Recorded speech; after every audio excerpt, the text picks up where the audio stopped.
Yo, it's your boy Ryan, Northwest Sports Fanatics, back at you with a new video. Today is Saturday, July 27th, 2024, with your boy Ryan and the Northwest Sports Fanatics. Make sure you guys subscribe to the channel, smash that like button either now or on your way out. Donate to your boy if you can, Cash App $ORIONNWSF or the YouTube Super Chat right here. We got the Seattle Mariners versus the Chicago White Sox. First pitch is going to be here in roughly 10 minutes, excuse me. So let's cue up the music, take a look at the thumb, and let's get into the starting lineups. Let's go, baby. That's what happens when Randy ends up joining the starting lineup. You know, things get jumbled up and fumbled up just a little bit. I'm very excited. I don't think I've been this excited for a debut of a player in quite some time. So let's get it, baby. I'm ready. All right, baby, here we go. And on the thumb, on the left, the excitement is real. Starting in left field, Randy Arozarena. And on the right, Luis Robert Jr. And we don't really know if Luis is going to be on the move by Tuesday, but wouldn't it be very ironic if both of these guys end up being Seattle Mariners here within the next couple days? Pretty wild and crazy to think about. Let's start it off with the visiting Seattle Mariners. Leading off for the Mariners at center field, Victor Robles. Batting second, making his debut, and there'll be some more Mariner photos after tonight.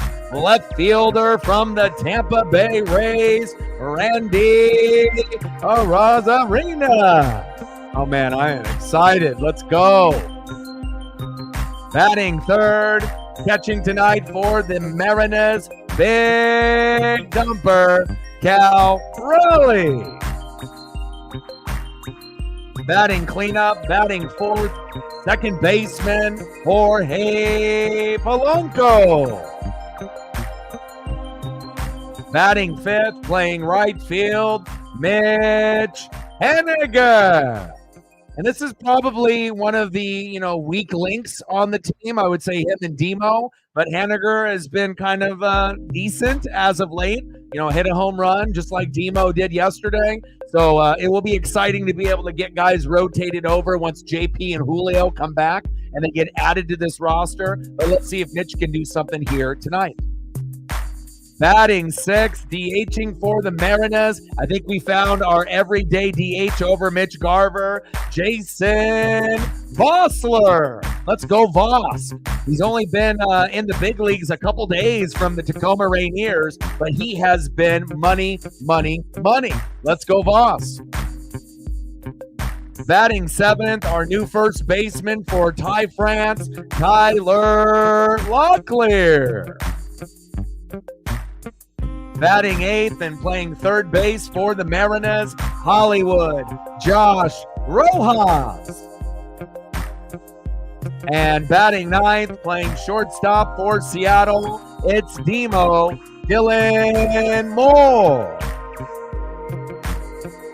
And on the mound for the Mariners, with a 4-1 record, an ERA of 2.54. We already know what it is. It is Brian Woo. Let's go, baby. I am ready. And just to think for a moment, instead of Dylan Moore, this will be JP Crawford. Instead of Victor Robles, this will be Julio Rodriguez. And then instead of Mitch Haniger, Victor Robles will move to that spot. So pretty exciting to think that once we get everybody healthy with this pitching staff, it's going to be very exciting to see what kind of damage we're going to do. And for all the people that were worried, that we were going to fall off, that the Houston Astros and the Texas Rangers were going to take back the supremacy in the American League West, pump the brakes a little bit. I still think we have a very good chance to win the division or get a wild card. Very excited with these additions, and I don't think we're done just yet.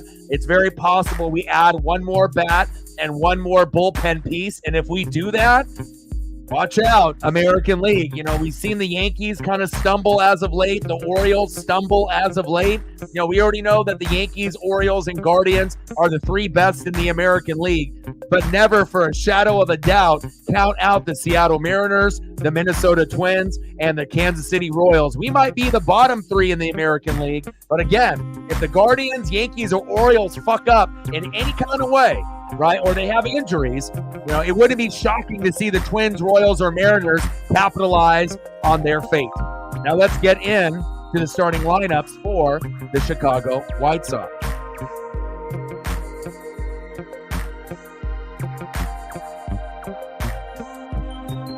Leading off for the White Sox, center fielder. Will he be a Seattle Mariner? I don't know. But for now, he's the best player on Chicago. Center fielder, Luis Robert Jr. Batting second, DHing today for the Sox, Gavin Sheets. Batting third for Chicago, playing right field, Tommy Pham. Batting cleanup, batting fourth, first baseman, Andrew Vaughn. Batting fifth, the former Boston Red Sox left fielder, Andrew Benintendi. Batting sixth, playing third base for Chicago, Paul DeJong. Batting seventh, playing shortstop for the White Sox, Nicky Lopez. Batting eighth, playing second base for Chicago, Brooks Baldwin. And batting ninth, getting an opportunity to play catcher today for Chicago, Tucky Robinson. And on the mound for the White Sox, arguably their best pitcher overall with a 7-3 record and ERA of 2.98, it is Eric Betty.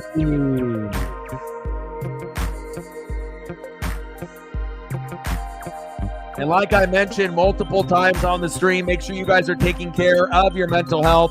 Addiction, depression, anxiety, these are things that a lot of us go through on the daily or have in the past. So if you feel like you're slipping into the darkness a little bit, do these three minor things to make a big change in your life. If you're not exercising that often, get out and get a couple walks throughout the week. You'd be really surprised with a little bit of exercise to your daily routine can really change your physical appearance, but also your mental health. And if you're eating fast food every day, cut back on that. Eat a little bit healthier. You'll feel great and you'll look great. And number three, make sure you're listening to at least 30 minutes of music every single day. You'll be really surprised on what music will do to the brain and the mental health. It'll help you get out of the darkness a little bit quicker, and you'll be able to be your normal self and win the day. Big facts, baby. And like in every single stream, we're going to be shooting for 20 likes within the first hour, so you guys know what to do. Smash that like button for your boy. We're going to go for 30 to 50 likes overall, 20 in the first hour, and we're always going to be shooting for 100 in the donos. And obviously, we're going to have an early start tomorrow with Bryce Miller on the mound. We're going to be playing at 11 a.m. Pacific. So, Matt, you'll have the day off tomorrow. It'll be a little early for you being in Hawaii, and I'll hold it down myself. And again, then we start off a 3-game set with the Boston Red Sox. And then on Thursday, the Mariners are off. And then we have the first NFL preseason game that I will be doing on Thursday. So everything is lining up. I don't have to pick and choose between the first preseason game, the Hall of Fame game. And yeah, you know, the starters aren't going to be playing. But for us NFL fans as well, we want to be able to kind of get the juices flowing. And we're going to have a very busy week. Let's go, baby. I am ready. Matt in the building. What's good? Let's get to 100 in donos. Let them know. Like, sub, donate, comment, share. And again, if you do have a Twitter/X account, do your boy a solid and like and retweet my post. It'll help get a little bit more action here into the room to get us more likes, subs, donos, and shares. And then obviously smash the like button if you're here. It would be greatly appreciated. Gang, gang, man, like I told everyone about a month ago, do not count out the San Diego Padres. They're getting hot at the right time, and I'm very impressed when you can beat up on a team like the Baltimore Orioles. Shout out to you and the Padres. What's good, Bubba? Daniel in the building. What's good? Captain Oreo, you feeling pretty good now? And remember, a lot of Mariner fans and a lot of Mariner content creators, we're getting way too negative. I'm always going to bring the positivity. Now, don't get me wrong. If there's something bad that's going on, we're going to address it and we're going to call it out. But we're not going to beat a dead horse and just be negative over and over. It doesn't make anything better. So as you have seen with the transactions that have happened recently, the mindset is different now. We won 10-0 yesterday. That Randy effect is real, and I like the aura that we're getting out of Randy Arozarena, baby. Let's go. Let's go, Mariners. Feeling good. I got the Julio jersey on. I'm ready to go.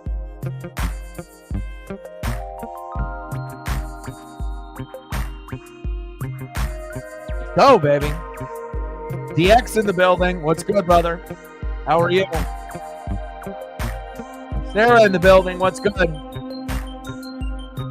Yeah. Well, good luck with the Yankees getting Jazz. I hope it ends up working out. Again, the only thing I have a little concerns with is his attitude. And as long as his attitude works out, maybe it'll work out for the Yankees. But, it doesn't really hurt my feelings that Jazz did not come to the Seattle Mariners. I didn't really think it was a good fit for us anyways. But I hope that Jazz plays well. And at least he goes from a bottom-feeding team and the Marlins, obviously to the New York Yankees. And they're going to need him, obviously, on the push. 0-1 push.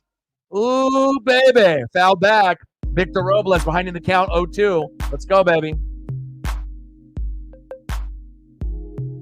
Top of the first, 0-0, Mariners and White Sox. And if you missed game one, we ended up coming out of the gates hot, and we were 8 runs, right? In the first inning, ended up going 10-0. And all the runs and hits were pretty much accumulated within the first 4 innings. I don't think that's going to happen today with Fetty on the mound, but hopefully we can get at least big punch out on Victor Robles, which is rare by Fetty, 1 away. But I imagine if we can get to 4 runs, 7 to 10 hits, we should be able to win this game or at least keep it close.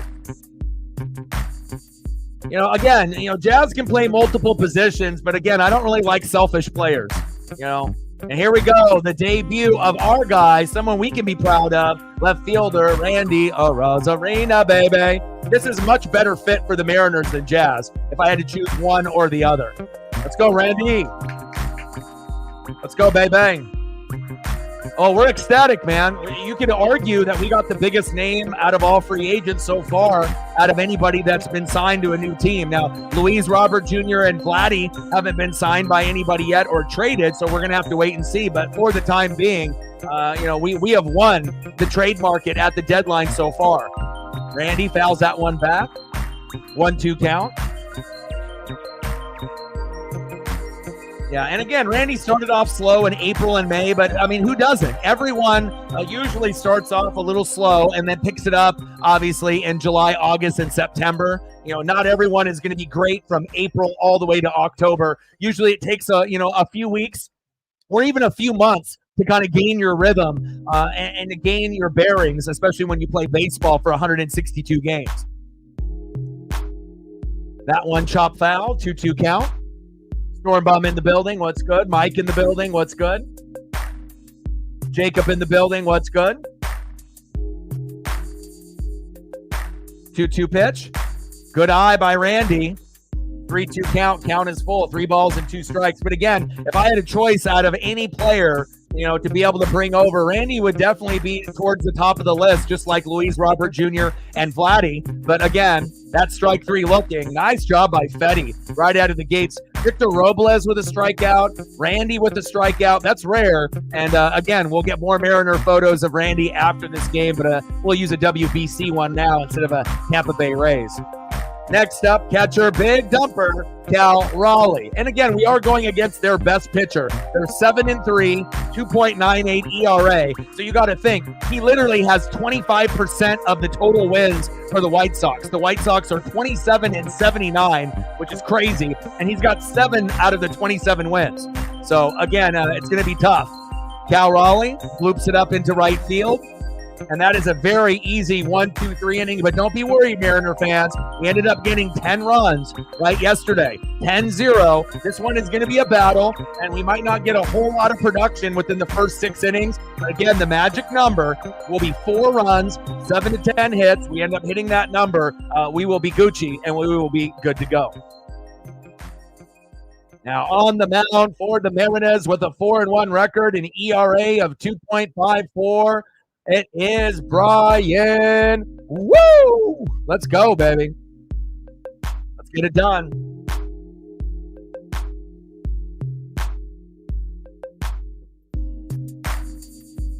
Leading off for the White Sox, center fielder Luis Robert Jr. Batting second, DHing today for the White Sox, Gavin Sheets. And batting third, playing right field, Tommy Pham. Let's go, baby.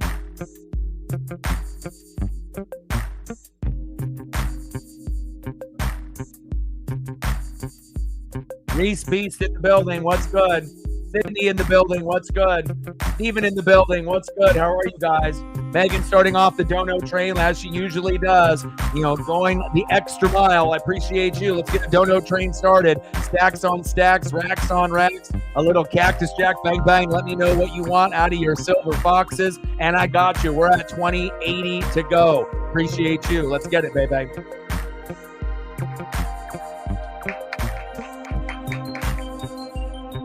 Let's go. I mean, there's a real possibility that we lose here today, but hopefully we can end up winning 2 out of 3, or we can sweep. It's been kind of rough, losing 20 out of the last 29 prior to last night's 10-0 ass whooping that we gave the White Sox. But again, it's not normal for a pitcher to get pulled in the first inning, and it's not normal to throw up 7 or 8 runs in the first inning either. So again, we'll take it. I think we needed that emotional, kind of win, and it shows you the Randy effect is real. And not only did we pick up Randy, right, we ended up giving Yimi Garcia as well, 3-0 record out of the bullpen, an ERA of 2.70. I know he had a little bit of an issue with his flight, but if he ends up showing up here, or he might already be in the bullpen, hopefully we'll be able to see a little bit of Garcia here as well. Let's go, baby. Brian Wu in the building. Let's start off strong, baby. First pitch from Wu to Luis Robert Jr. is low at the knees. 1 ball and no strikes. Let's go, baby. Okay, I got you. PJ in the building. What's good? 1-0 pitch from Brian Wu right down the middle. Takes a strike looking. 1 ball and 1 strike to Luis Robert Jr. And wouldn't it be something else if both of these guys ended up being Seattle Mariners by Tuesday?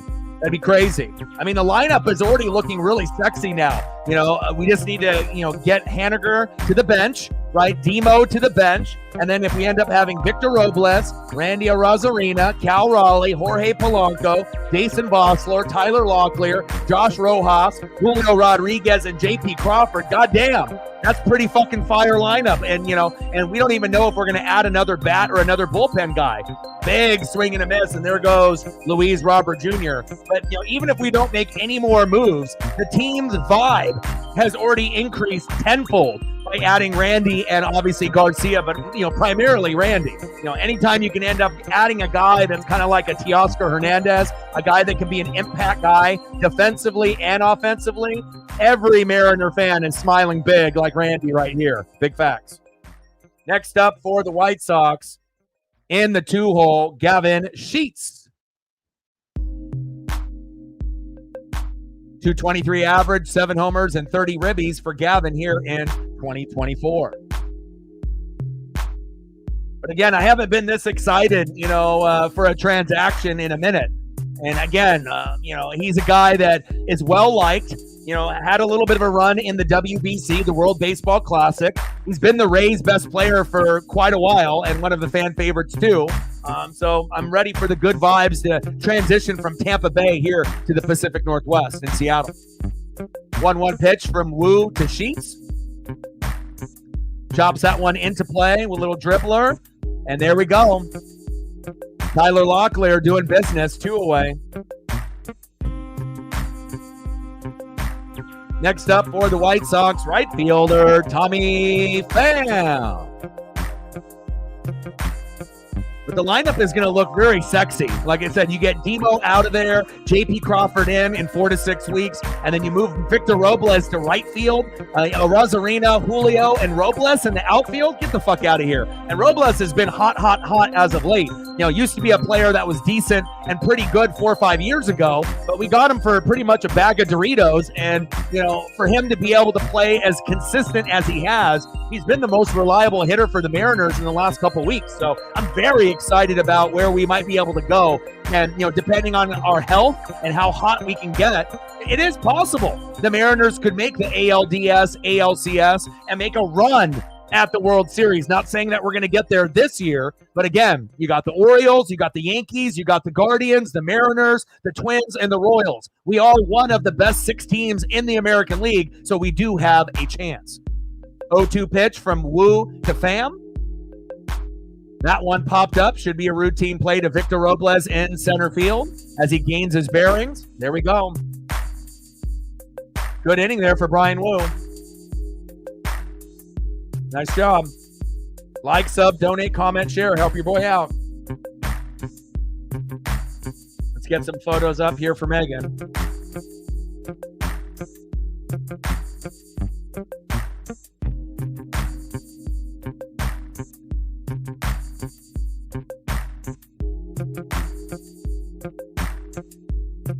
We'll do a few Hell on Wheels. We'll do a feel with the Trekkie. I'll get you a little bit of both, and then we'll go into some hack at the next commercial break for you.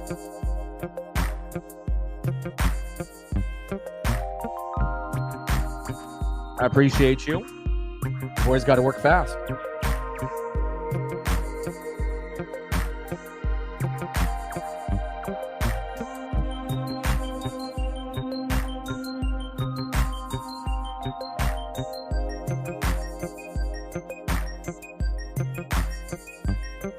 End of the first inning, 0-0, Mariners and White Sox. All right, let me delete those, make some more room here.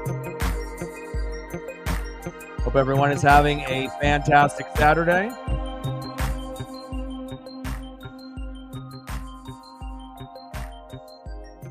See if I can actually squeeze in and start loading some of these Kraken ones as well.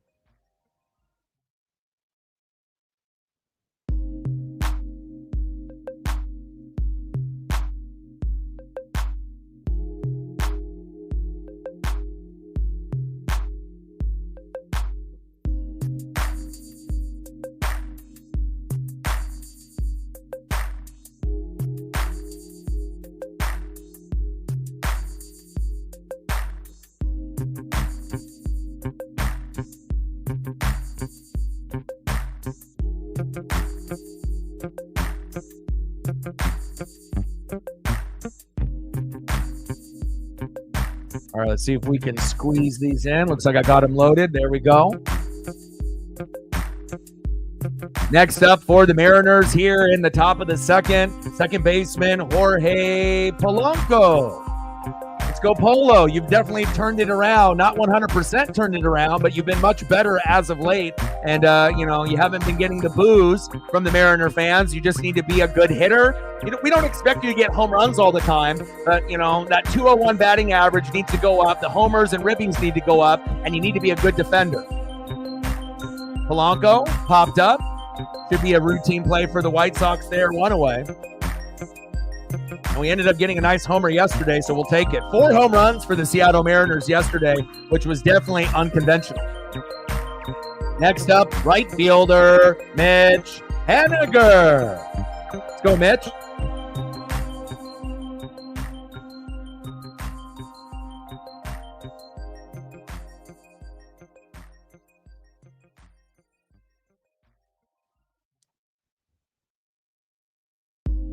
Wow, all the bat. Whoa, all the way to the warning track by Hanny. 2 away. That's a good sign. He obviously didn't go yard, but to get the ball that deep this early in the second inning, okay. Maybe that's a sign of something good to come later on. Nice connection there by Hanny, even though they caught it at the wall. Next up, DHing for the Mariners should be our everyday DH moving forward over Mitch Garver, Jason Vossler, who's pretty much gotten a hit every single game since he's got called up from the Tacoma Rainiers. Let's go. I really like Voss. You know, again, he's not only crafty, he's got swag, he's got aura, he's got vibe. He led the PCL in RBIs. So I feel that, you know, and he's also a lefty on top of that. And it's like you never can have enough lefties in the lineup. So hopefully Voss will continue his hot streak, but I really like him. Let's go, Voss. And we finally got a full-size photo of Voss from last night. Let's go. Pitch high into the zone on that right corner. 2 balls and 2 strikes. Top of the second, 0-0 for the Mariners and the White Sox. Like, sub, donate, comment, share, help your boy out. That one chopped foul behind the plate. If you haven't smashed the like button just yet, please do. Shout out to Megan and Angel for helping me out on the post. And we got Angel, Megan, Sarah, Elliot, Matt, and Lauren. I appreciate the 7 of you helping out on that end. And let's see where we're at on the likes. Hopefully we're at 20 already. Voss. Back, all the way to the wall, and he misses it. Go. I'm telling you, this Voss kid is amazing. Go for 3.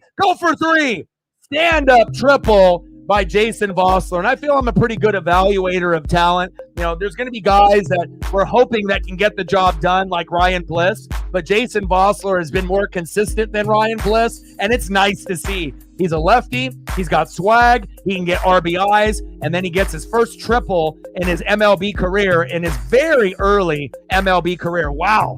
I like Jason Vossler, and I imagine you Mariner fans are on that same kind of page. Nice job, Voss. And another guy I really like right here, first baseman Tyler Locklear. He's a younger, cheaper version of Ty France. You know, he's a little bit lighter, a little bit faster. I think the bat is a little bit better. Defense should be around the same. And again, you know, sometimes you got to let some of these kind of, you know, older vets go, you know, either off the team or maybe they need to transition more into the bullpen. And sometimes you have to have a youth movement. Can you imagine if we still had, like Haniger and Ty France and all of those old OG guys? Like sometimes you got to be able to make a move. And I know it's difficult at times, but if we want to be able to make a deep run, you can't be afraid of the youth movement. You have to embrace it. Nice job. Let's go, Tyler. And I like it that we got 2 young guys in the lineup back-to-back with Voss and Locklear. I like both of them. Ryan Bliss will still be waiting in the wings, and then we still got Lazaro Montes, right? Harry Ford, you know, Colt Emerson and Cole Young waiting. It's exciting. 1 ball and 1 strike to Locklear. Chops that one foul. 1 ball and 2 strikes with 2 outs. With a runner at third, Jason Vossler just recording his first triple in 2024. Exciting, man. We got a very bright future. Now, we're not going to trade Mitch Garver. You know, he's got to be our backup catcher, and he's better than Sebi Zavala. And he ended up going 3 for 3 yesterday. So even though Mitch Garver and Polo haven't really been worth the money, you know, Garver is still good enough to be the backup catcher and, and maybe a DH guy once in a while, unless they feel that, the boss can play a different position. If he's going to be like an everyday player, you know, out somewhere, you know, then they can move those guys around. But if it was between Garver and Voss at DH, give me Voss. And again, I would rather have Cal catching than Garv, but Garv has been playing better as of late. So, Polo as well. So we're not going to get rid of Garv. Garv is a better backup catcher than Sebi Zavala or anyone else. So popped up. Should be a routine play here. And there it is. We leave one stranded, but that's okay. Good start here for the Mariners, 0-0. And like I said, sometimes you got to get a couple hits and, just to kind of get the feel of things before the RBIs and the home runs happen. And again, we're going against Fetty. It's their best pitcher. He's got 25% of their total wins, 7-3 record with a very, very low ERA. So I wouldn't be shocked if we don't get a whole lot of production until after the 6th inning. Let's go.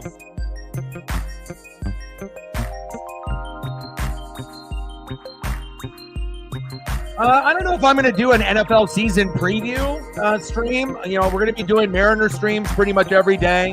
And then on Thursday, after we get done with a 3-game set with the Red Sox, we got the first Hall of Fame game, which I'll do. But there'll probably be some kind of preview that we'll do at some point or another, but I haven't really thought of it at this very moment. I'm kind of locked in with baseball right now. But I do know college football and the NFL are just right around the corner. Let's go, baby. So we get a couple more photos queued up here for Megan. We're at 20, 80 to go. Like, sub, donate, comment, share. Help your boy out.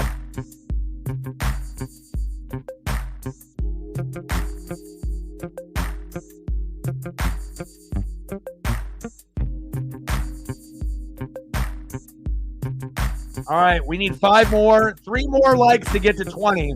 Looks like there's about 5 or 6 of y'all that haven't smashed the like button just yet. So if you can do your boy a solid and smash that like button and get us to that 20 number within the first hour, it will definitely help. We're at 17 right now. We need 3 more to hit the first initial goal within the first hour, and we're going to be shooting for 30 to 50 overall.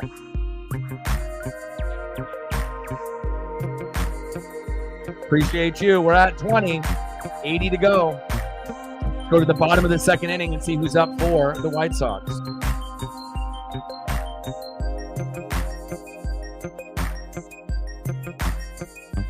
Next up for Chicago, first baseman Andrew Vaughn.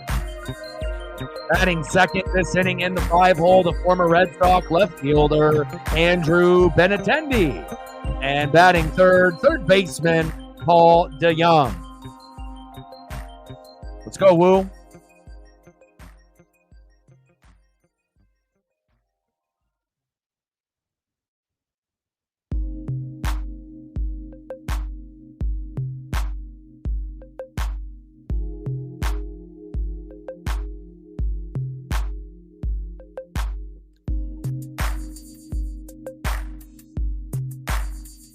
No, Hall of Fame game is the first game, Storm Bum, and that's on Thursday. But you're not going to see, C.J. Stroud or Caleb Williams, playing at all. So, again, it's just going to be a bunch of third and, fourth stringers, maybe a few rookies. They're not going to be playing a lot of these guys, within the first couple weeks, or at least a lot of the impact guys, because you don't want to have one of your best players tear an ACL in the first or second or third preseason game. But we do know that does happen from time to time. Braden in the building. What's good?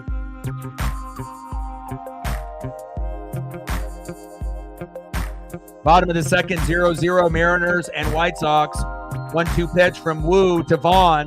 See you later. There we go. Nice job, Brian. First punch out for Brian Woo. We like that. Try to get 4 to 7 punch outs here today. Normally we shoot for 8 to 10, but it's a lot harder to get to 8 to 10 Ks nowadays. Nice job, Brian. Next up, left fielder, the former Red Sox, Andrew Benintendi. As Logan Gilbert is getting doused with seeds in the interview here on Fox. 1 ball and no strikes. Logan Gilbert, 17 quality starts, tied for the most in MLB. We just have to make sure that if we end up having any representatives in the All-Star game, we don't have a Ranger or Astro manager leading the team, because then our players never play. They definitely hold a grudge against our guys. Polo, throw to first, and that's an issue. That's why Polo was going to get booed, right? Because obviously the bat is a liability and the defense is a liability. And again, I thought that maybe he turned the page and he was going to be a little bit better with the defense and with the offense. And he did homer yesterday, right? But the woes of the defense are starting to show themselves again. And that shouldn't have been an easy routine play. And unfortunately, it was not. Next up, third baseman, Paul DeYoung. We need JP back so quickly. And obviously JP, playing short and, Polanco playing second base. But that's also why we got guys like Cole Young and Colt Emerson waiting in the wings, because those guys will be better than Polo. Polo shouldn't even really be playing, if we're being honest. He's like Garver. Those guys should be backups, not starters. But, we're limited on who we have and who we can play, especially with JP and Julio hurt right now. But hopefully we go for another bat and we get another bullpen piece.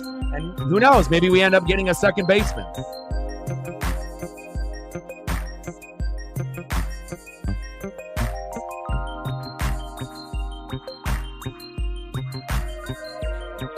Little chopper towards third base, all the way to the left field wall.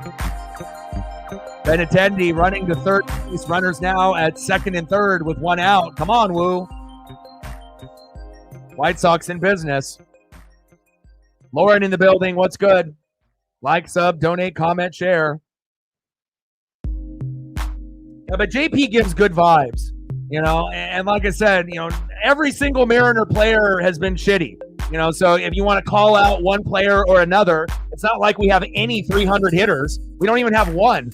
So again, it's been a collective garbage, that we've had in the box. Now, pitching has been good, but the bullpen has been shitty, besides Andres Munoz. So there are things that we need to improve. It's not like we're the best team in baseball. But again, we are, a playoff team, it looks like. And we just have to slowly and progressively get better and fill in the gaps, in the places that were not very good. So that's kind of how it goes. I mean, we're not, a championship caliber team yet. We're not good enough to win a World Series yet, or even to get to a World Series. So, pump the brakes.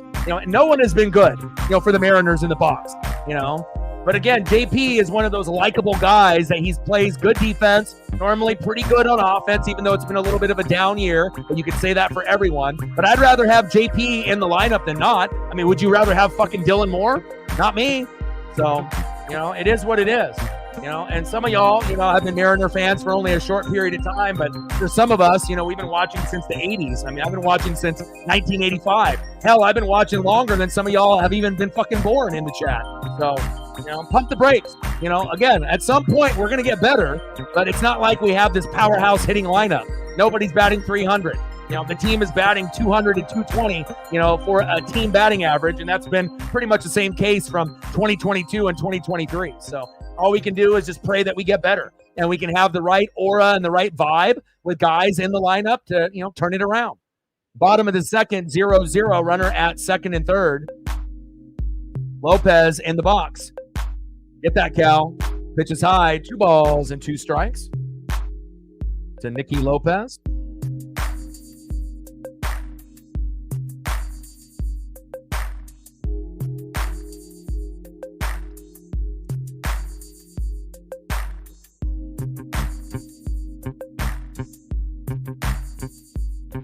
I mean, you got to understand the Mariners didn't make the playoffs for 20 plus years. I highly doubt a lot of y'all in the room, if you had a favorite team, that you wouldn't be able to watch a team be bad for 20 plus years and still give a shit and still have the passion that a lot of us do here in the Pacific Northwest. It doesn't matter if we end up winning, 60 games and we lose 100 and we don't make the playoffs for 20 plus years. We still root. We still have passion. And again, it's our time. We've already went through too many bad seasons. I've had 4 good seasons out of 39 years of being a fan. So for a lot of these people that are bitching and moaning and complaining, welcome to the Pacific Northwest and being a Pacific Northwest fan of any team that's out here. It's not always going to be peaches and cream. But one thing I can tell you is when we get good, we're going to be very, very good. Again, you just have to wait and be patient. Now we got bases loaded with 1 out. We desperately need a double play to get out of this inning. Next up is Brooks Baldwin. Takes a strike, 0-1 count. 120 average, no homers and 1 ribby in limited action for Brooks Baldwin.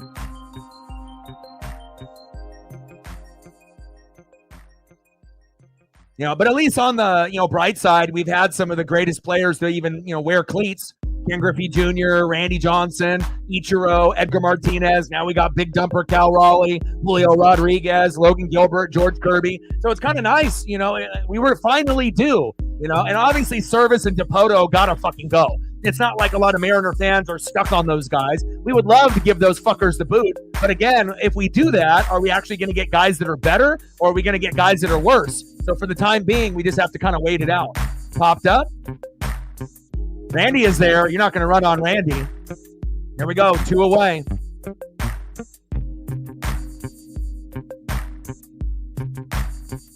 Next up, with limited action, getting a chance to play catcher tonight for Chicago, Truckee Robinson.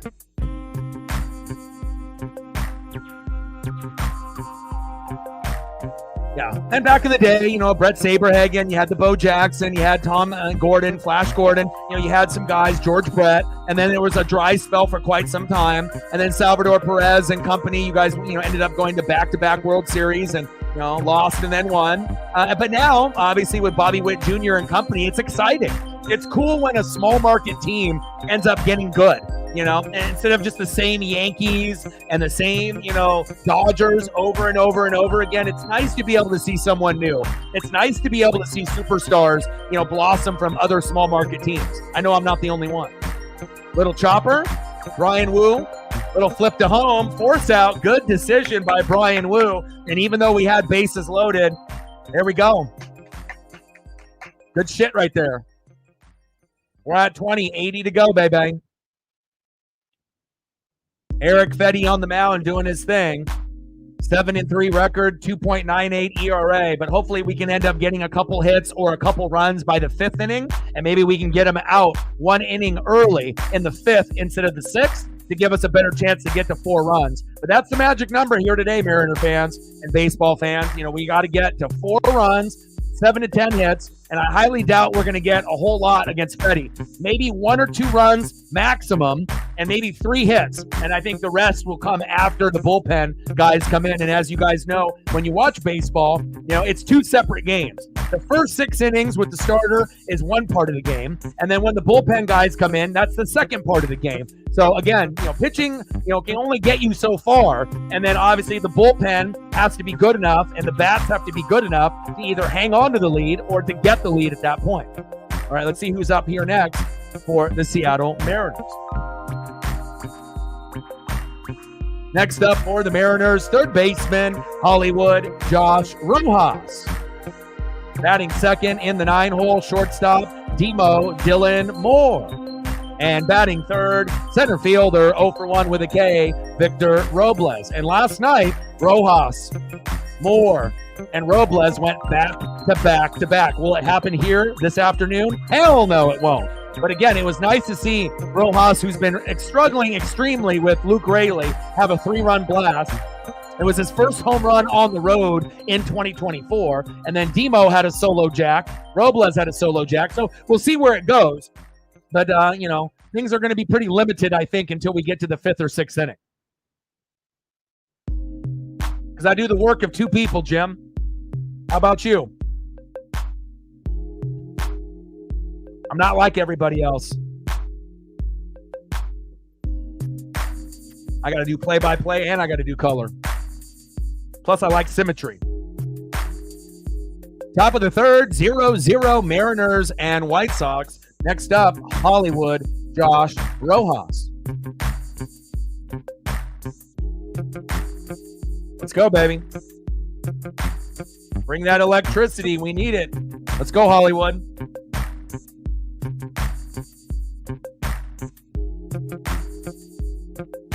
One-0 pitch at the knees. 2 balls and no strikes. Top of the third, 0-0 for the Mariners and the White Sox.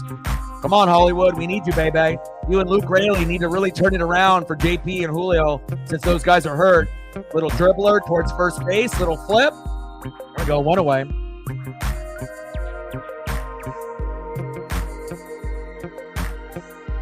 Next up for the Mariners, shortstop, Demo Dylan Moore.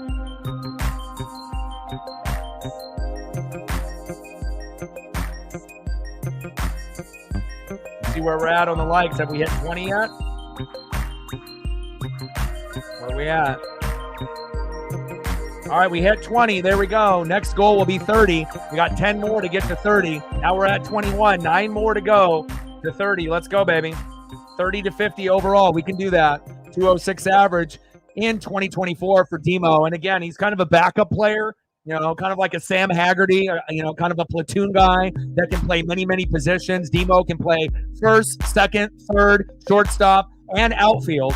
But again, JP Crawford, hopefully the pinky will heal up. And then once we get him in the lineup, we'll move Victor Robles to right field. And then we'll have Randy, Julio, and Victor in the outfield. And then obviously JP and company, they're in the infield. I'm very excited to see what happens. And again, we still have time until Tuesday before the trade deadline to add another bat. Popped up. Easy out there for Demo. 2 away. Next up, center fielder, Victor Robles. And I don't think any Mariner fan or any baseball fan anticipated Victor Robles being as good, as he has been for the Mariners in the last few weeks. But we really needed someone to give us a shot in the arm. So I'm really happy that Victor Robles is on the Seattle Mariners. I don't know if I would have said that a couple years ago, but definitely glad that he's here now. I think that the Mariners will be able to make a World Series, in your lifetime and in my lifetime. I feel that in the next 20 years, we're going to see more, records broken and more playoff appearances than in our team history. I've been a fan, for like 39 years, and I've only seen really 4 good seasons. 1995, the 95 slide, 97 AL Griffey MVP, 2001 Ichiro's rookie year where we won 1 billion games, and then in 2022 with Cal Raleigh. So I feel that in the next 20 years, if we can make the playoffs, let's say 12 out of the next 20 years, and we miss it 8 times barely, maybe like almost getting a wild card, but just missing it like last year, there should be 1 or 2 World Series opportunities in those next 20 years. Now, I don't know if we're going to be able to win it the first time that we get there. Probably the first time that we get to a World Series, we'll probably get our ass kicked and we'll probably lose 4-1 or 4-2. But maybe that second time that we get there, the team will be built strong enough where we can end up getting a championship. But I feel that the Mariners definitely can win a championship at some point. We've never been to a World Series, but I would highly bet on us getting to one in the next 20 years. And who knows? We might end up getting there within the next 5 to 10. Who knows? We just got to be able to keep building on this lineup, but we still need to get rid of Dipoto and Service and get better GMs and better front office and a better manager. But again, tit for tat, we can't, do everything all at once. Top of the third, 2 outs, full count, 3-2 pitch to Robles. Little dribbler, there we go. Let's go, baby. Nice job by Victor Robles. He's money. Next up, the new acquisition, left fielder, Randy Arozarena. Bring that electricity and bring the good vibes, the good energy. We want to be able to make sure that we're having fun out there, and Randy's going to give that to us. And I can't wait to see if we get Yimi Garcia out there as well in the bullpen. We definitely need 1 or 2 more bats and 1 or 2 more bullpen guys. And hopefully, at the bare minimum, we make 2 more transactions for another hitter and another bullpen guy. Randy 0 for 1 with a strikeout in the first against Fetty, and hopefully he can turn that around. Can't wait to add some more Mariner photos for Randy moving forward. But we'll use the WBC one for now. 0-1 count. Pitches outside. Good eye by Randy. 1 ball and 1 strike. Top of the third, 0-0 Mariners and White Sox. Runner at first with a 1-1 count.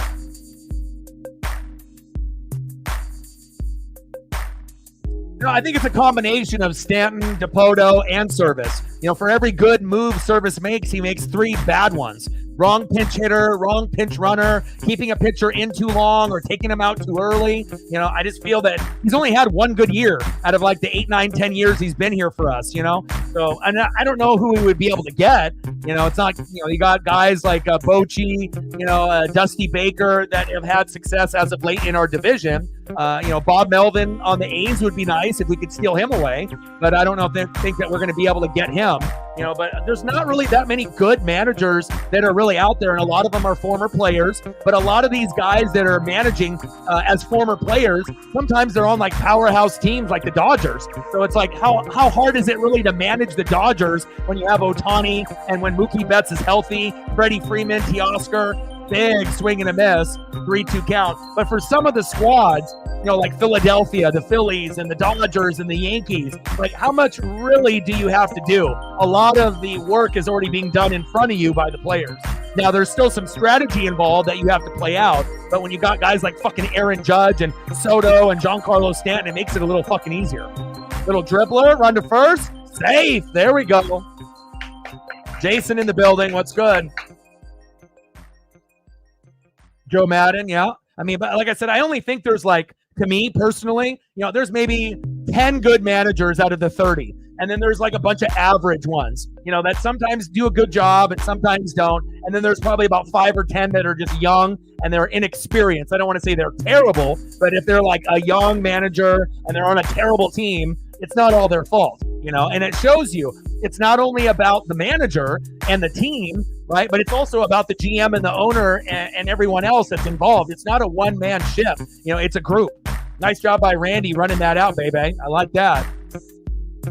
First hit for a Seattle Mariner for Randy. Arozarena. Next up, big dumper, catcher Cal Raleigh. Like, sub, donate, comment, share, help your boy out. Let's try to get to 30 likes. Cal with a little blooper. Ooh, nice catch. And we leave 2 stranded.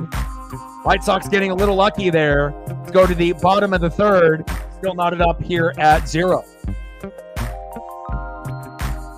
But, I mean, it's kind of crazy because, I mean, if the Mariners did nothing, I don't think the Mariner fans would really, you know, I don't know how upset we would be because it's just kind of what we do. We don't really make a whole lot of moves traditionally. And if we do make a move, it's not going to be for arguably one of the biggest names that's available. So it's kind of nice to bring in a Teoscar Hernandez type of guy that we know that can produce offensively and defensively. But the number one thing I like about him the most is his vibe. He's got good swagger, aura, vibe. He's a good teammate. Not saying that Jazz Chisholm isn't a good player, but if I had to choose between Randy or Jazz, give me Randy all day. And Jazz ended up going to the Yankees today, but I think he's got a shitty attitude. He's more of a me player than a team player. Now, Jazz can play multiple positions in the infield and the outfield, but it just seems like a selfish player, and that's the last thing that we need is a cancer in the dugout. And Randy won't be a cancer for us, so I'm really happy that we made the right decision, and hopefully Jazz works out for the Yankees, but if not, and it starts to implode, you're going to know why. Big fact. All right, come on, Brian. Let's go, baby. Let's see who's up next for the White Sox. But we are getting base knocks on Fetty early, which is a good sign of things to come. You know, and again, we aren't going to get a whole lot on him. I would be shocked if we get more than 1 or 2 runs maximum and 1 to 3 hits after this point, you know, before he gets pulled. It's going to be kind of a grind, and then once he goes out, then we will start the rate. All right, we need 4 more likes to get to 30. We're at 26. If you haven't smashed the like button just yet, please do. Let's get to 30 as soon as possible. And we're at 20, 80 to go on the donut. Let's see who's up here next for the White Sox.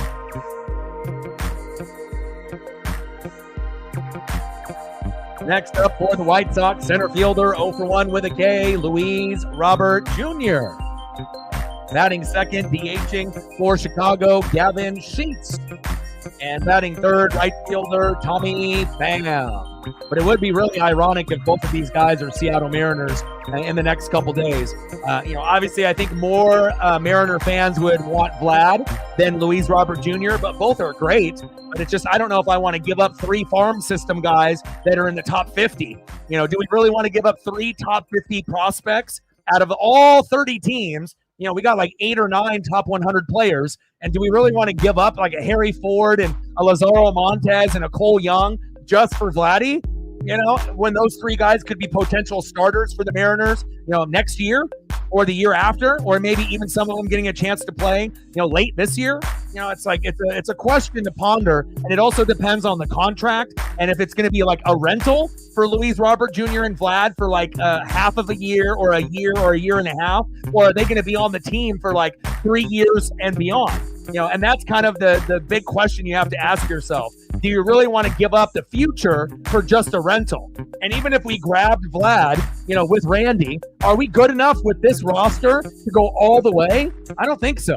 You know, I would hope so, but, you know, chemistry is a part of it too. So I know it would make us, you know, definitely sexy, and a lot of people would be interested in us if we ended up grabbing Vlad, you know, but again, I don't want to sacrifice the whole future just for like, oh, we're trying to go to the World Series this year and win it all, you know, because let's be honest, you know, the Orioles and the Yankees and the Guardians, the Twins and the Royals are better than us. We're just trying to catch up to them because we can pitch, but we can't hit. Throw to first, and he missed it. Fuck. Luis Robert Jr. is safe.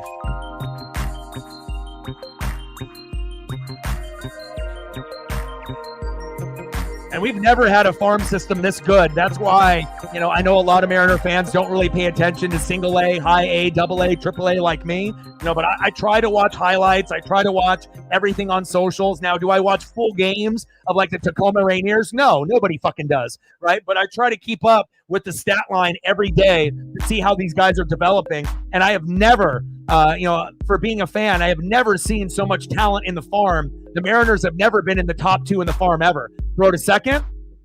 And there is no chance on that throw by big dumper Cal Raleigh. Luis Robert Jr. steals second. Nice job by Luis. Big jump. Ryan Wu and Cal Raleigh had no chance there.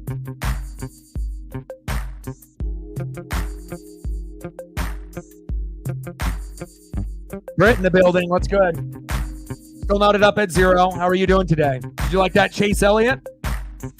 I sent it to you on the Twitter/X first, but I didn't know if you have that on your phone or not. I know some people have Twitter/X and Instagram, like, some people have it on the icons on their phones, and some people, check it on their computer or laptop at home. But pretty cool. And I'm definitely excited to be able to get back to some racing too. Bottom of the third, runner at second, no outs, 1 ball and 2 strikes to Gavin Sheep.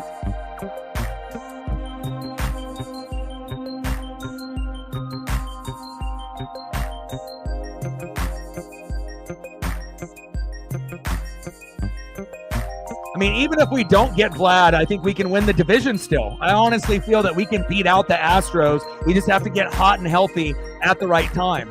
And if you really think about the lineup that we have now, with, Victor, Randy, Cal, Jorge, Vossler, Locklear, Rojas, and then you add JP and Julio to that. I mean, doesn't that sound pretty sexy compared to what we were looking at, even just a couple weeks ago?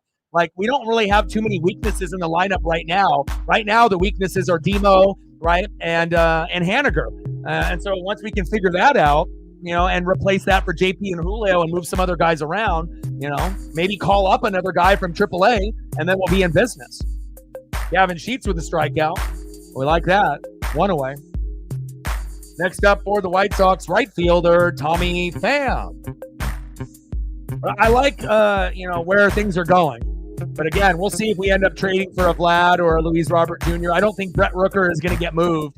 And if we were going to trade for, a guy like that, we're going to have to give up probably 3 farm system guys for 1 guy. Do we really want to give up 3 starters and 3 studs, for just 1 guy? That's what makes it kind of like nervous, and you get a little worrisome. If it was just for like 1 farm system, that's good, and then 1 guy that's kind of shit, for one of these big names, so be it. But when you're giving up 3 guys that could end up being great for just 1, I don't know, man. That definitely is something to think about. It would only be worth it if we end up having Vlad for like his rest of his career. Like if he's going to be with us for 5, 6, 7 years, and for sure he's going to be on the Mariners. Luis Robert Jr., Vlad, they're going to be there 3, 4, 5, 6 years, and they're ours. Then you can do it. But if it's not going to be like that, and it's like a rental for 6 months, a year, year and a half, I say no. Little ground ball, throw to first, 2 away.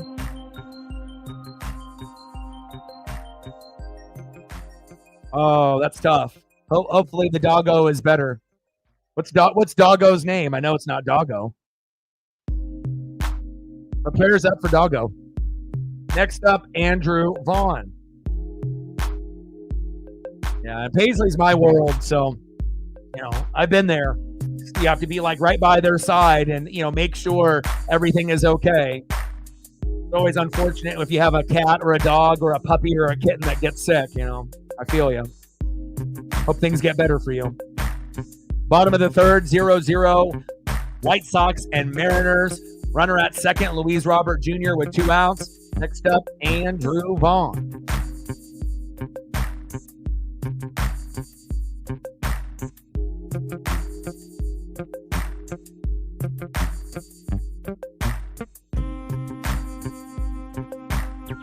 Bella. Willow.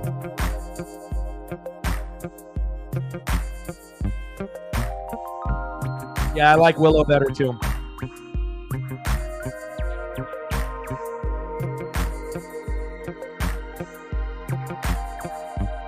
That one chop foul. No balls and 2 strikes to Andrew Vaughn.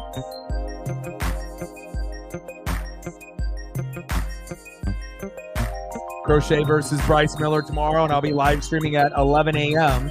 So it will be a little early tomorrow, but I want to make sure I'm grinding it out, and then we'll have a 3-game set against Britt's Red Sox. Very excited about that. And then Thursday, the Mariners are off. We'll do the Hall of Fame game with the Texans and the Bears. And then we'll be back at it on Friday with the Mariners. 0-2 pitch from Wu to Vaughn. Pitch is outside. 1 ball and 2 strikes. Uh-oh. Got into the cat food. That'll do it.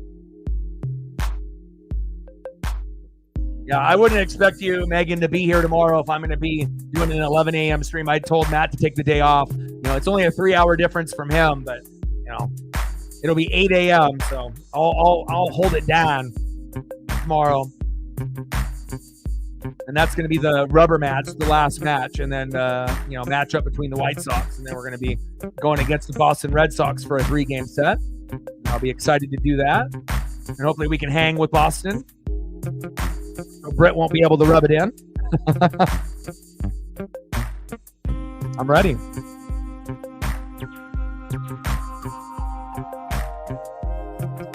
Come on, Brian. 49 pitches in. Let's go, Woo. Vaughn is 0 for 1. We're at 20, 80 to go. Polanco, get his ass out of there. Throw home and safe. 1-0 White Sox. Jorge Polanco has cost us 2 big plays with his defense already. Get his ass out of there. You know, we got, you know, Colt Emerson and Cole Young that can play in the infield. Ryan Bliss waiting in the wings. Get his ass out of there. Because the thing is, you know, we need you to be able to hit and defend. And, you know, there's a reason why Polo is getting booed by the Mariner fans, because he can't do either one. And again, the bat started to get a little bit hot. He even homered yesterday. But again, for every home run that he hits, he fucks up on defense multiple times like that. And that is fucking unacceptable. Motherfucking bum. Get his ass out of there. You know, and again, defense to me is more important than the offense. I mean, the offense is very, very important. But again, you know, we have enough guys to, you know, make up for Polo in the box. You know, even though everyone is batting under 300. But we don't have a whole lot of wiggle room for defensive errors and bullshit like that. Like, that might have cost us the game right there. You know, get your head on a fucking swivel. Come on, Polo, you idiot. Golly. Get Ryan Bliss in the game immediately. Stupid. Routine play. Pitch there in the zone. 2 balls and 1 strike to Andrew Benintendi. I know Britt wishes that Benintendi was still on the Sox.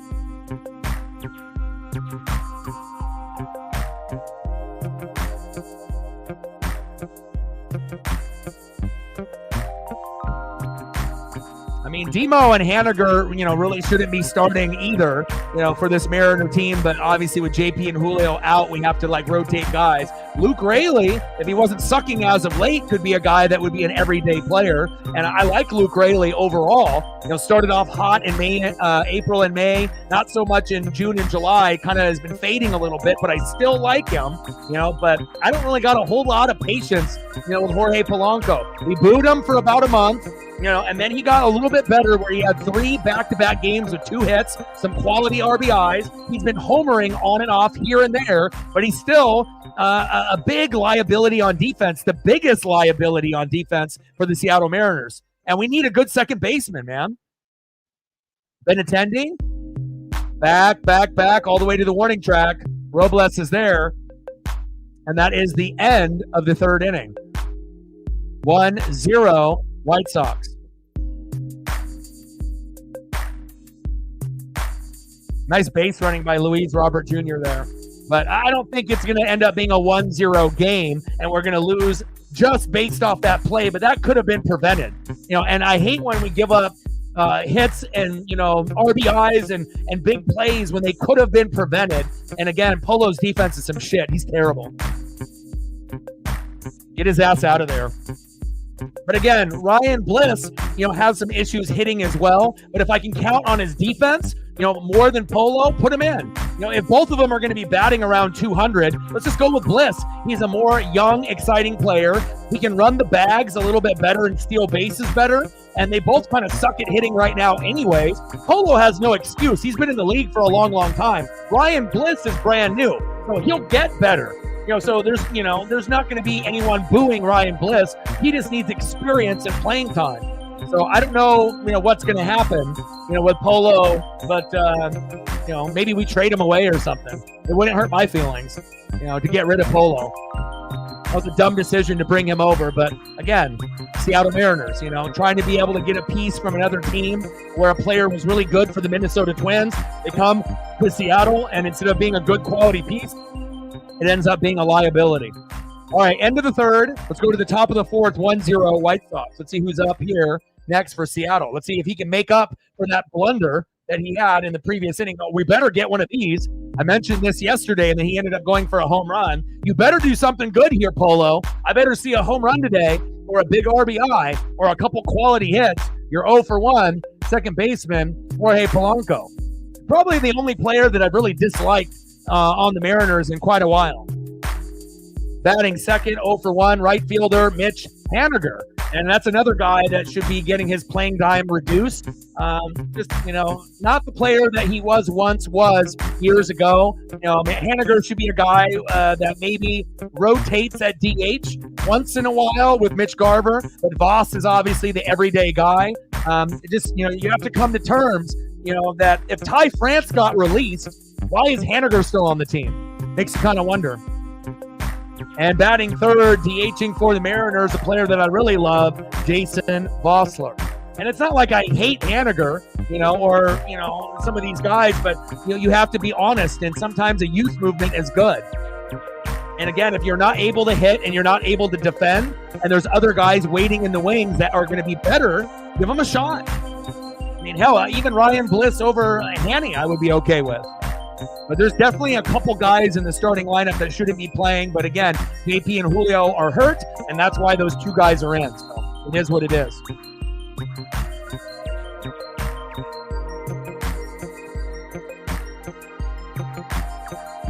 Pitch in the zone for a strike. 2 balls and 2 strike to Polo.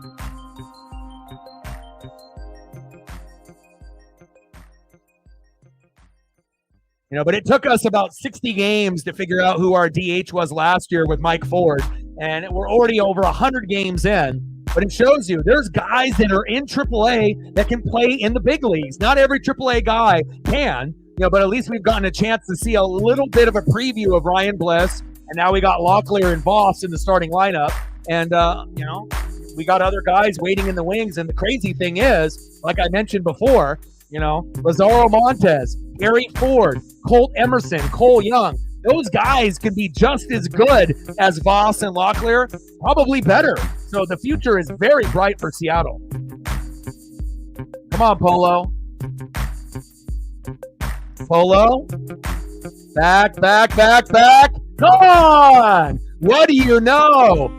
He said, I fucked up. O-Dog called me out. And Jorge Polanco, with his 8th home run of the season, he got my text message. There we go. He's really trying to save his job, isn't he? Wow. There we go, Polo. He's like, you know what? I did fuck up. You know what? I did fuck up on that error right there. And there you go. Polo's like, you want to get rid of me? Well, let me show you I can at least make up for it with my bat. Back-to-back days with home runs for Jorge Polanco. I still don't like you. But again, sometimes you got to call a guy out to get good results. And look at that. You show the photo of the trident, and then he ends up giving you the results. Nice job, Jorge Polanco. I kind of had a feeling that he might do something like that today or tomorrow, but I didn't think it would be on that at-bat. Let's go. Let's go, baby. Good shit. Trident's up, baby.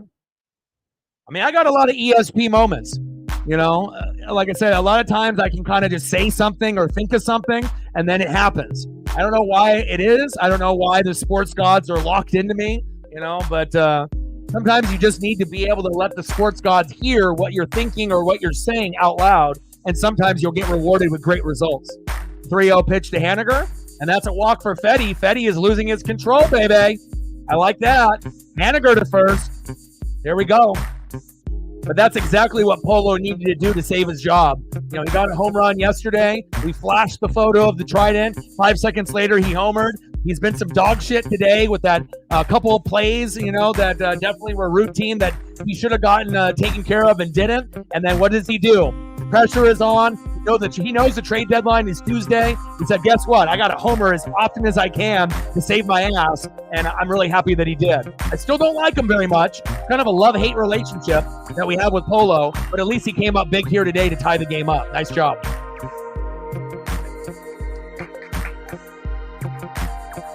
Oh, I can't do that. I can't do that. You know, we lost 20 out of 29 games, and we ended up going 10-0 yesterday. I will get maybe some base hits for Benintendi for you, but I can't give you a grand slam. We can't be losing to the fucking White Sox. The White Sox are 27-79. They're 17-35 at home. I've already gone through a lot of misery, and I want one of your favorite players to do well as Boston strikes out, but no grand salamis for Benintendi. That's a little too much. Maybe a home run, like a solo dinger. Maybe that's as much as I can give you. But it might have to be tomorrow, not today. It's okay, Voss. I still like him. We finally got a full photo of Voss here today. Next up, another player that I like that's got a good future, first baseman Tyler Locklear. He's kind of built like Ty France as well. Younger, faster, cheaper, right? Better defender, about a similar type of hitter. He's just going to have to come into himself and get more experience. But I like the move.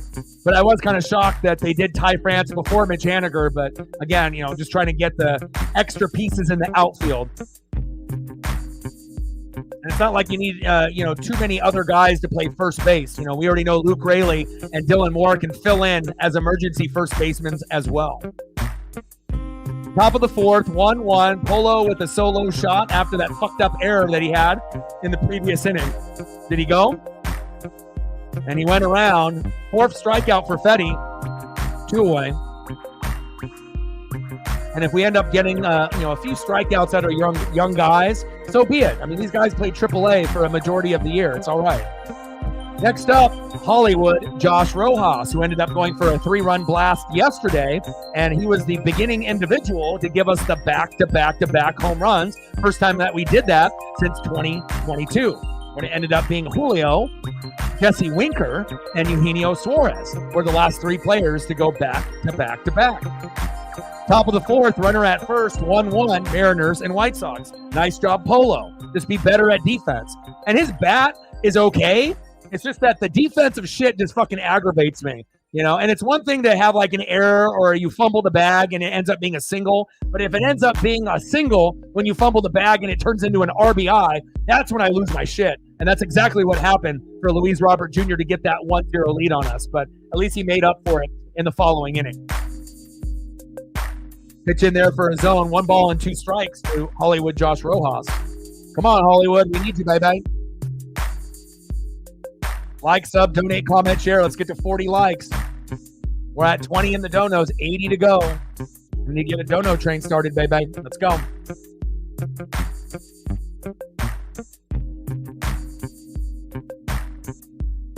Come on, Rojas.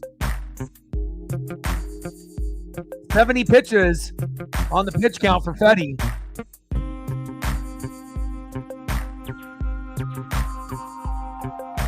Pitch is high. 3 balls and 2 strikes to Hollywood Josh Rojas. Good eye. Come on, Hollywood.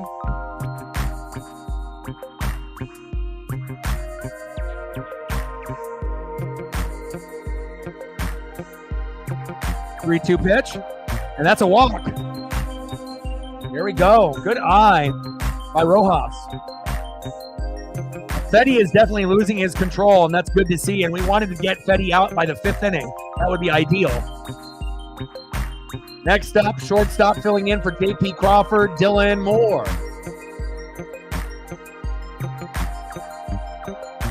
Let's go, baby.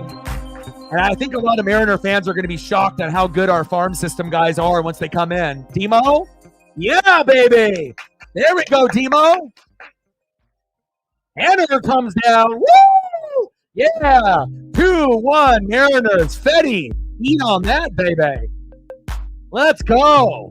Hell yeah. Bring that electricity, baby. Runners at first and second. Now we got a 2-1 lead. Yeah. Haniger scored. Rojas a second. Next up, center fielder. 1 for 2 with a K. Victor Robles. And we're going to move Robles to right field. So you're going to have Julio in center, Randy in left, and Victor in right. That's probably the swaggiest outfield that we've had in a long, long time, besides maybe the Ken Griffey Jr. era. Obviously in the Ichiro era, we, had a pretty good combination as well. But we've had like Jay Buhner with Bones, and we've had Griffey. But for those three guys, the way that they have been playing, and if they can play together, and then that no-fly zone can come up with some big plays together, a lot of excitement for the future for Victor Robles, Randy Arozarena, and Julio Rodriguez. I love it, man. The potential of this team is through the roof. Oh, Brett, you're not bad luck. Let's go, baby. 0-2 pitch. Randy! He's up next. Woo! Go, go, go! Go, Rojas, go! Look at that. See, Polanco. He's like, I can't play defense, and I'm a liability, but at least I'll get this run going to get Fetty out of the game. There we go, bay. Let's go. Victor Robles, been the hottest hitter for the Mariners in the last 2.5 weeks. Next up, our new acquisition, World Baseball Classic in Tampa Bay Ray, left fielder, Randy Arozarena. And it's nice that we don't have to worry about Luke Raley in left field anymore. And again, Luke Raley can substitute, at first base or DH, obviously with Jason Vossler. We're going to have to find a spot for Luke Raley at some point, but it's kind of nice to have, so many outfielders and players where you're kind of wondering, where do we put Luke Raley? Do we put him in right field, go back and forth with Victor Robles once we figure that out? Does Luke Raley go back and forth with Tyler Locklear at first base? Or does Luke Raley go back and forth with Jason Vossler at DH? I don't know, but it's a good problem to have when you have so many good players and not enough room to put those guys in. 3-1 Mariners. Let's fucking go. All right, Randy. Let's go, baby. 3-1 Mariners. Let's go. Starting to catch that fire. And Fetty is their best pitcher. Again, he's got 7 wins out of their 27. He's got 25% of the total team wins. He's the best pitcher by far. Big swing and a miss. 1 ball and 1 strike to Randy Arozarena. And I already know Randy and Julio got a good relationship. So, again, once Julio gets healthy and then they can vibe together, and it shows you it's not about just like if you're a good player in the box and you're a good hitter or you're a good defender. It's about who you are, And again, with like guys like Jazz Chisholm, he's kind of a shitty attitude meat player. And do we really need that? We don't have any 300 hitters. We need guys that give us Eugenio Suarez good vibes only. And I'm really happy that we passed on Jazz Chisholm, even though he can play multiple positions, infield and outfield. Give me Randy all day, every day. Popped up. Should be a routine play for them to get out of this inning. And Randy can't get us another RBI, but that's okay. The damage is done on Fetty. Fetty Wap. Top of the 4th. 3-1. Let's go to the bottom of the 4th. Let's go. 17:38. Let's go, baby. I haven't heard Fetty Wap in a minute. Great inning. And again, Polo, he got scared. He already knew that I already had him on the text message, and I left him a voicemail after that blunder that he had defensively. But again, nice to be able to see him get hot, when everyone kind of is like, love-hate relationship with this guy. But for a guy to go back-to-back, homers in back-to-back games, last game and this game when we needed it at the very most, nice job, Jorge.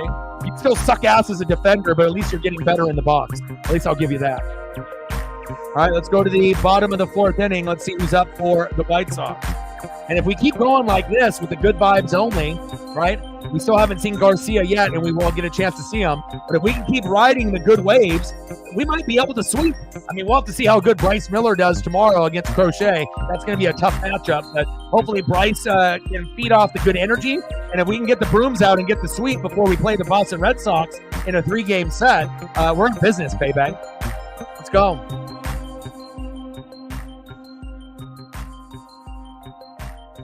Next up for the White Sox, 1-for-1, third baseman Paul DeJong. Batting second, 0-for-4 with a base on ball shortstop, Nicky Lopez. And batting third, second baseman, 0-for-1, Brooks Baldwin. Let's go, Mariners. Fuck yeah.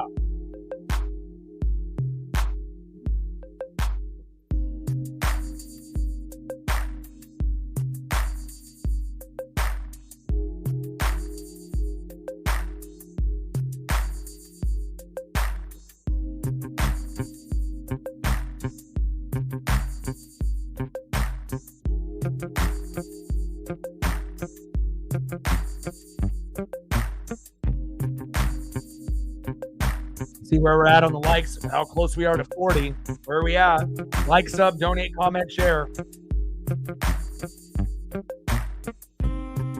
All right, we still got a ways to go. 5 more to get to 35. 10 more to get to 40. We want to try to get to 40 before the stream ends. Paul Young takes a strike. 0-1 count. Bottom of the 4th, 3-1 Mariners.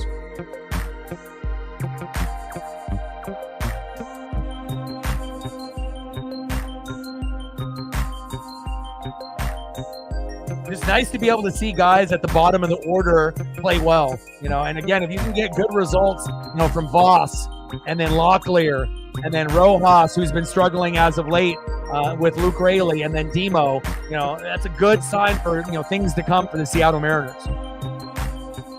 0-2 pitch from Wu to DeJong. Chopper towards third base is foul. No balls and 2 strikes. Let's go, baby. Let's go, Brian. Give me that energy. Give me that swag.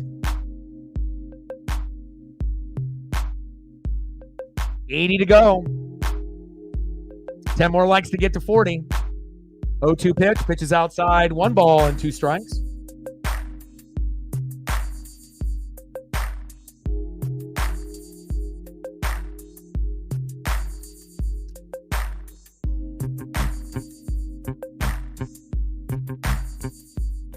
Little dribbler.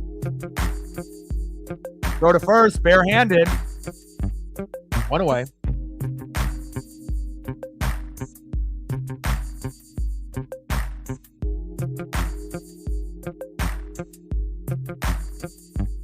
Like, sub, donate, comment, share. Help your boy out. Trying to grow this channel. We just broke 4 million views a little while back. We're trying to go for 5. We can get all the support that we can get. Next up is Nicky Lopez. Pitches at the knees. 1 ball and no strikes.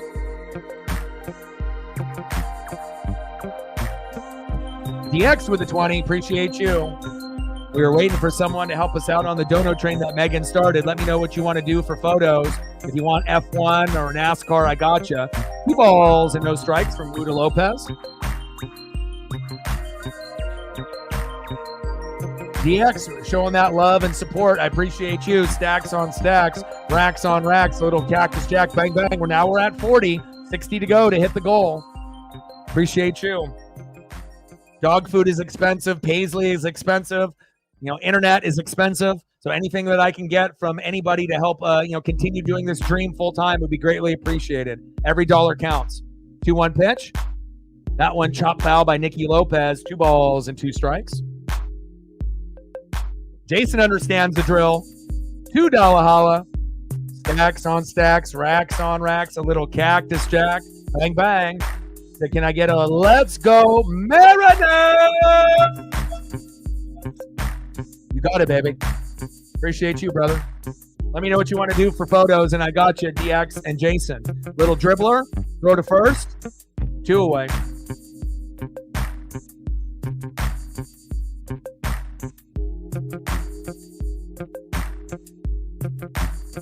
So fresh and so clean. I'm all whited up. Kirby, Castillo, Miller, Wu. And in Gilbert. We're good. Yeah, too bad we don't have a whole lot of Randy photos in a Mariner uniform yet, but the photographers are working as we speak. Brooks Baldwin with a nice single to right field. Nice 2-out single by Brooks.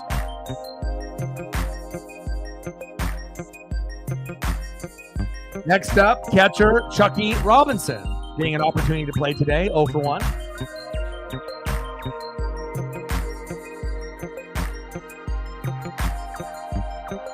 Yeah, mine's Julio as well. We're Julio twins, brother.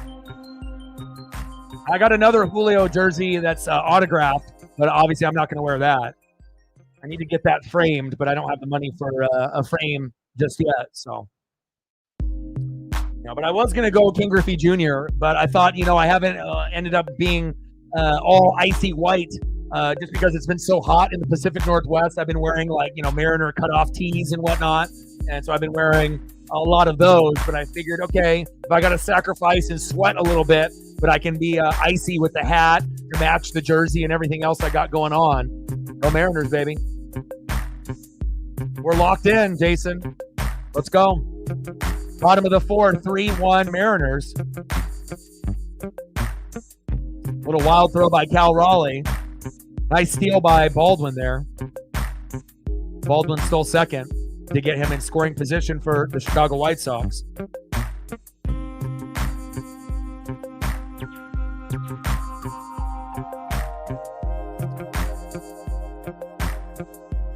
But as we get more Randy action, we're going to get more photos. But again, most of the stuff is just like Tampa Bay Rays stuff, like this that I can throw up for you.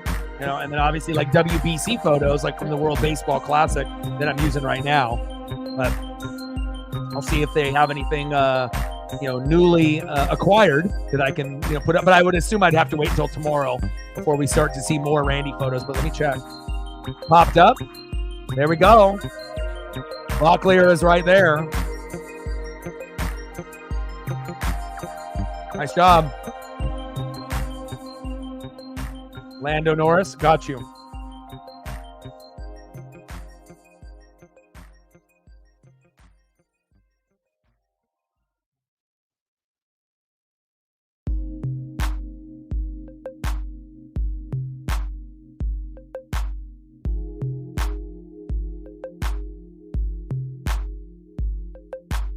End of the 4th inning, 3-1 Mariners. We're at 42, 58 to go.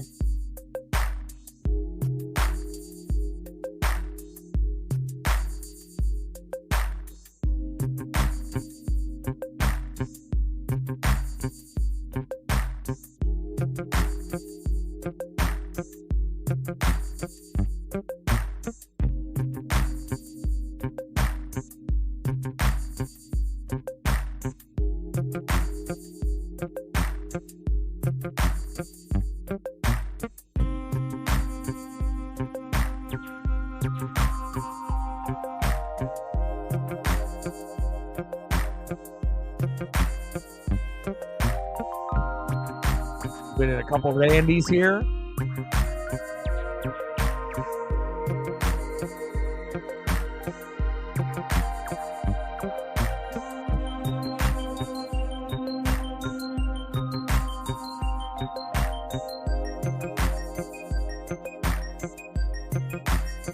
Now, it doesn't look like they have anything just yet for Randy.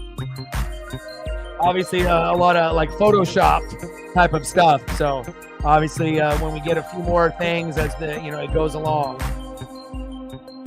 but to compensate for the lack of that, we can throw up our guy. A little bit of Julio Rodriguez. I'll throw you a couple of those.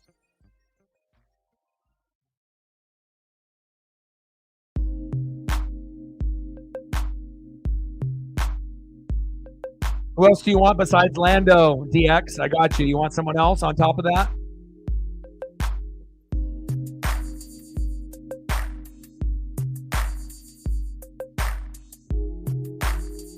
Let's go, baby. Can't wait for Julio to be back in the lineup. Appreciate you, Jason. Appreciate you, DX. Let's go, baby. You guys are the best. Appreciate you. Shout out to Megan, DX, and Jason for holding it down. Let's go.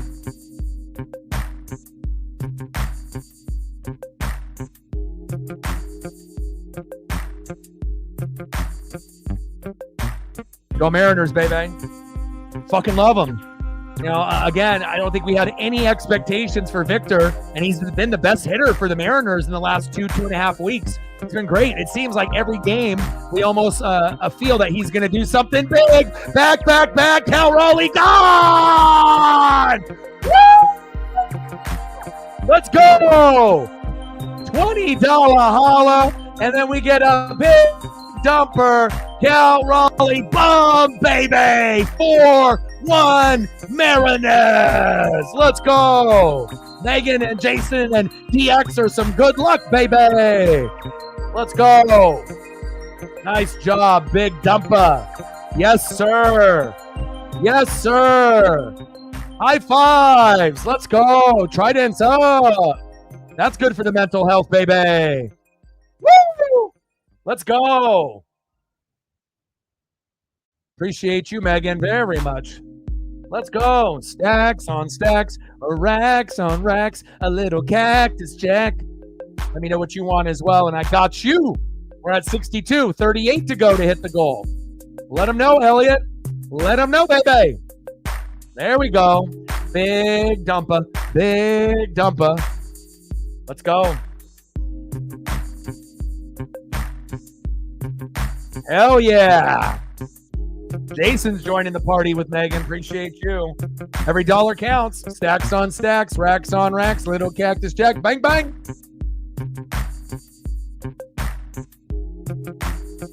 Fuck yeah, Cal Raleigh got all of that. And you got to think, after, you know, Polo fucked up with the defense and then ended up hitting that home run, and then everything just kind of sparked for us. Uh-oh.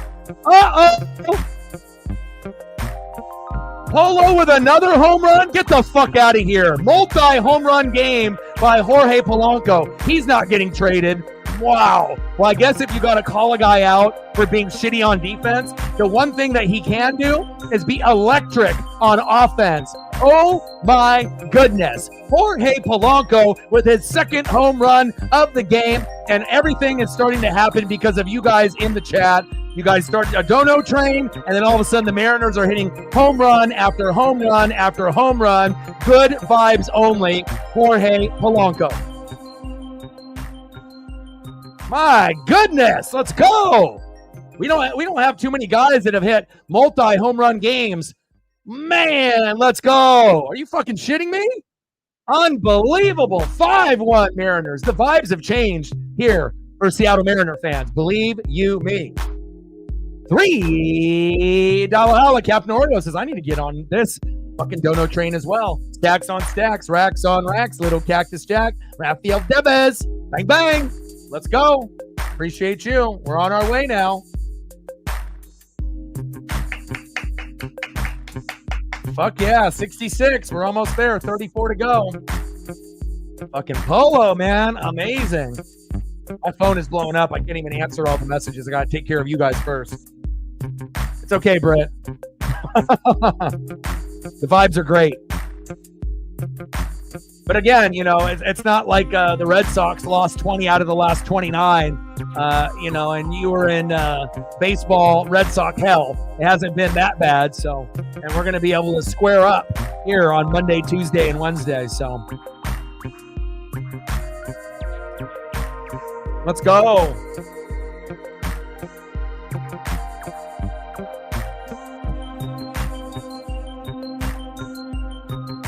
Big swing and a miss for Haniger. One away.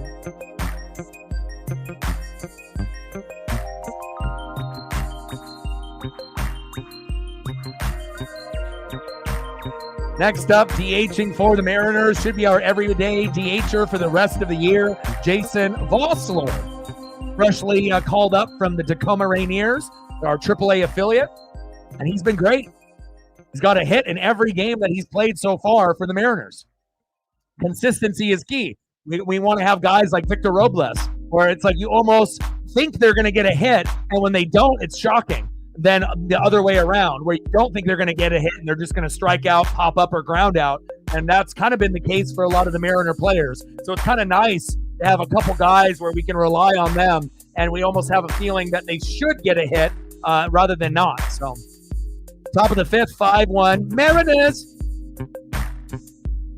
Vossler chops that one foul. 2 balls and 1 strike.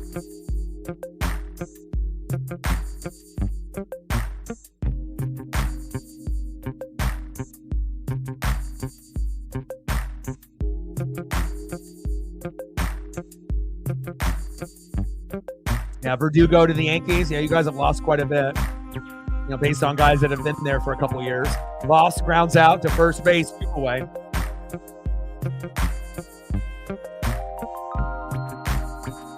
And we'll get this going. We'll get that going as well.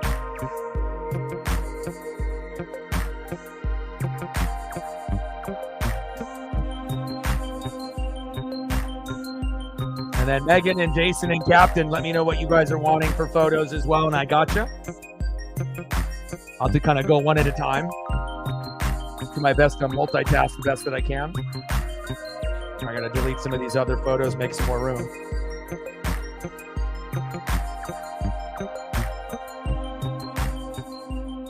One-oh pitch inside.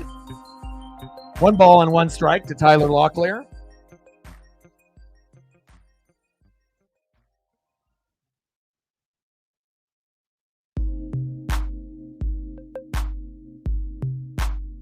Pitches outside, 2 balls and 1 strike.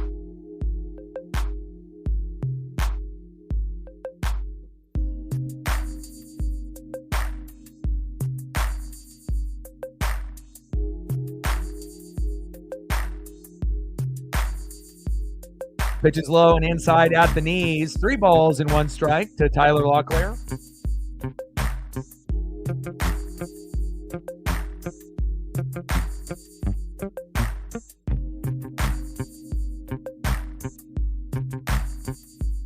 In there for a strike. Count is full. 3 balls and 2 strikes.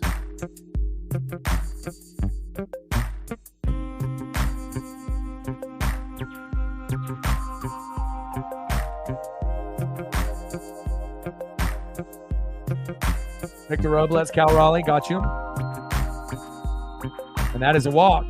Fetty, we're roughing him up. And remember, that's exactly what we said. We were hoping that we could fuck up Fetty in the 4th or 5th inning, 1 inning prior to normally when pitchers go out in the 6th. And sometimes if you say it, the sports gods listen, and then you end up having those results happen. But I don't think anybody predicted Polo going with 2 home runs today. Next up, Rojas! Almost a home run. Wow. Unbelievable. Everyone is just lightning fast and just good follow-through swing by Hollywood. My goodness. Nice double. Now we got guys on 2nd and 3rd with 2 outs. Anderson in there. Obviously, Fetty couldn't get it done. And we are rolling now. Nice job.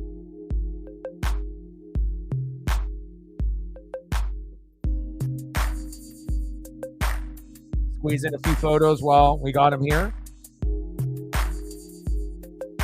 Nice job, Cal. You the man. Demo, little dribbler, and we leave 2 stranded, but hey, the damage is done. 5-1 Mariners. Cal Raleigh, baby.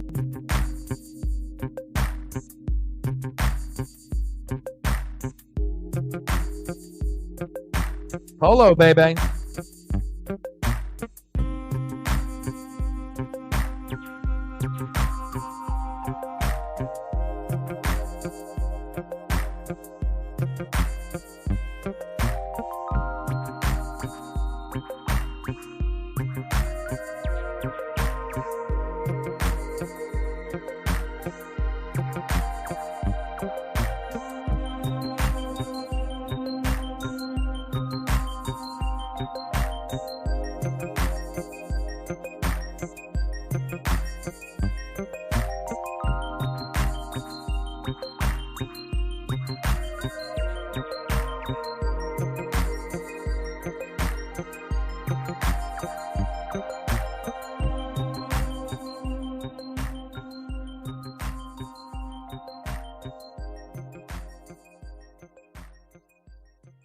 Oscar photos aren't working for whatever reason. I think we had this problem last time. So you're going to have to go to a different individual But again, I went through like 8 photos and none of them are formatting for that particular individual. I don't know why, but I was able to get at least one here. But I think we had that same problem last time.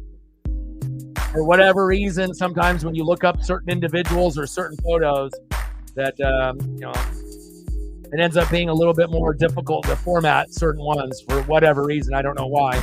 I don't know why it's more difficult for Oscar, but I'm going to keep going, seeing if I can find a couple more. Megan, you let me know what you're wanting for your photos as well, and I got you.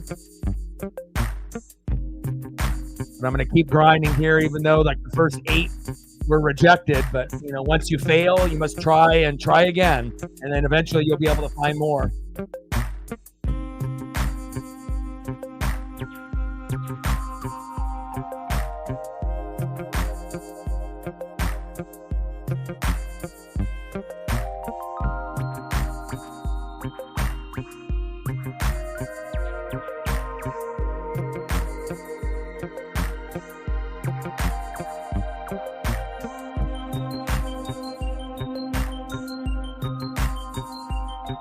Appreciate you. At least I was able to get a few. I'm going to add those ones to the file that at least converted.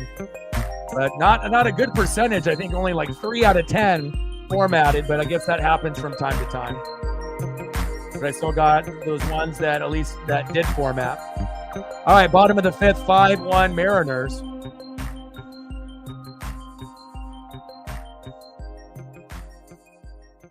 I think it's in Fenway. 66, 34 to go. Let's go, PJ.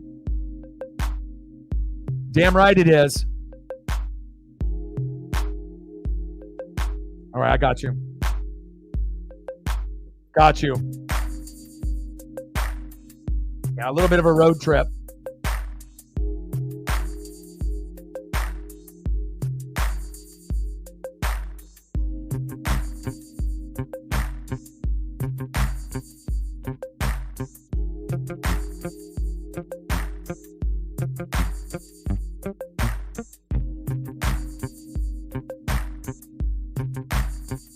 We got Snyder in the game now to Luis Robert Jr. with a full count.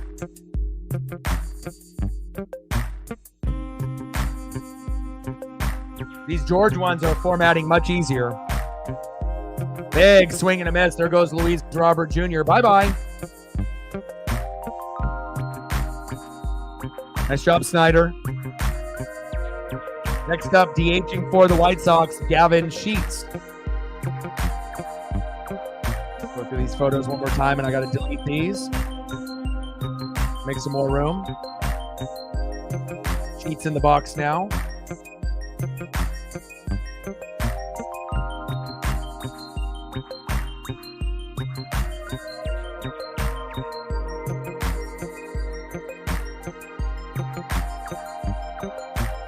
But I got a couple George Russells for you too.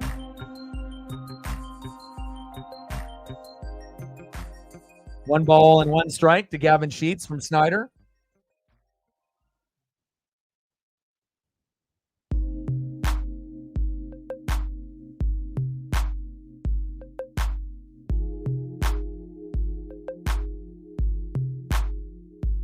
Popped up, out of play, 1 ball and 2 strikes. Couple George Russells for you, DX. Man, the photos are so icy and crispy on the F1. Fire. Hope you enjoy those. I'm going to add those to your file. I guess when Polo again. Polo can't play defense, and that is very clear. But at least he can hit home runs, and he hit more than one today. So I guess that'll make up for it temporarily.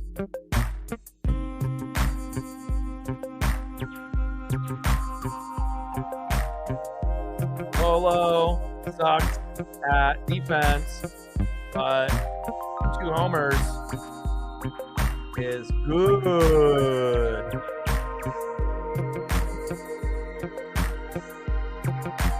Oh, happy birthday, Brit's dad.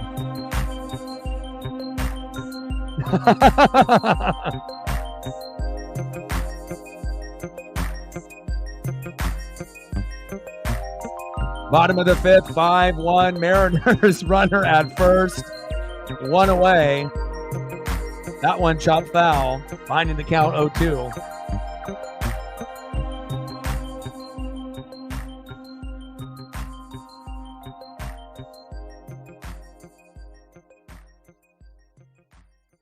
Next up in the box is Tommy Pham while I make some more room.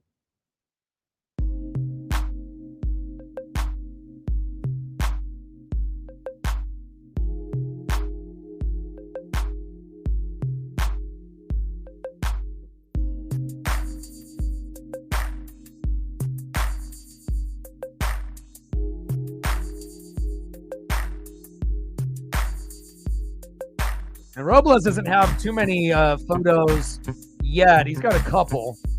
But again, once we get more Mariner games in, there'll be more quality photos to be able to sprinkle in.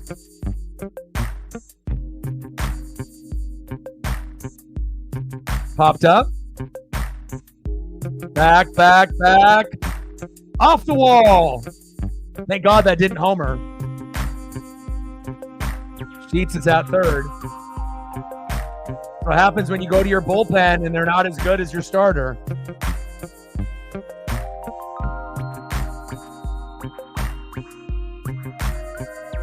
if I can squeeze in another cow for Captain Oreo in here.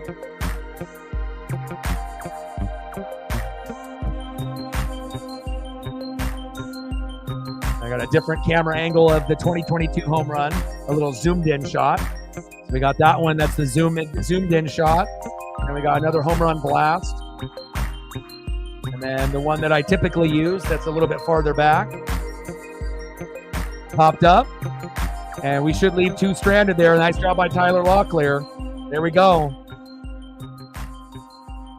2 away. Victor Robles. Trying to squeeze in as many photos as I can for you guys. See if there's any new Victor Robles photos available. Next up, Andrew Benintendi.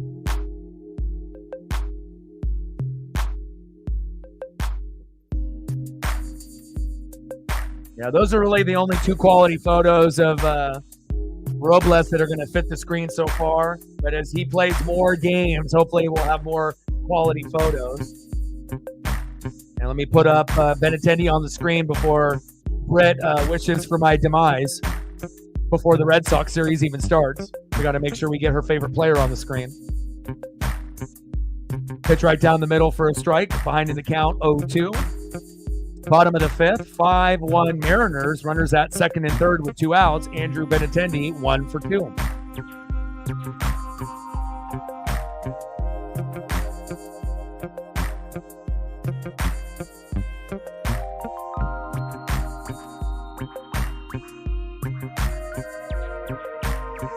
Pesky pole.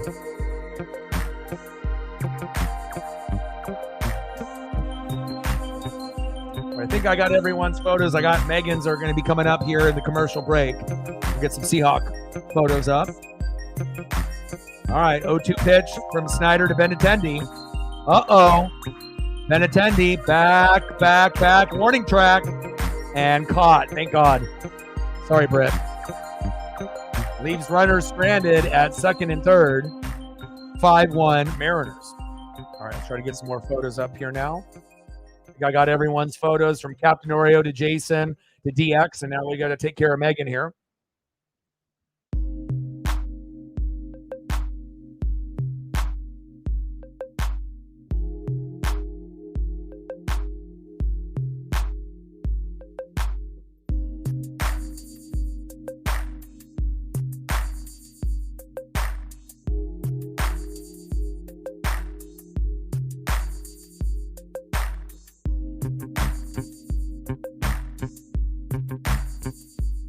Crazy that football season's already going to be just right around the corner. Hall of Fame game is Thursday.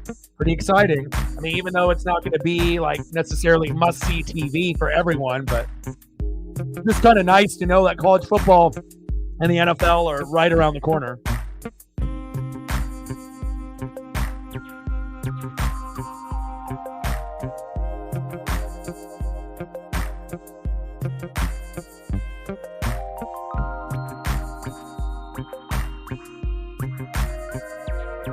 Appreciate you, Megan. Always holding it down.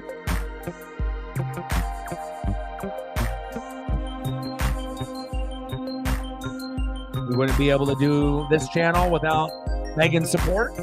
DX has been definitely coming through hot and heavy very often. Appreciate that as well.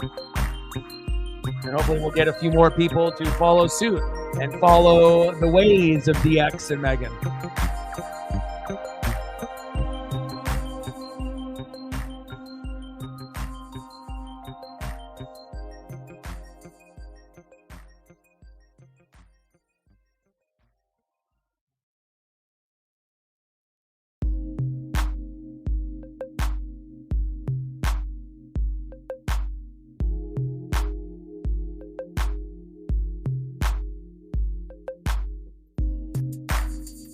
Appreciate you.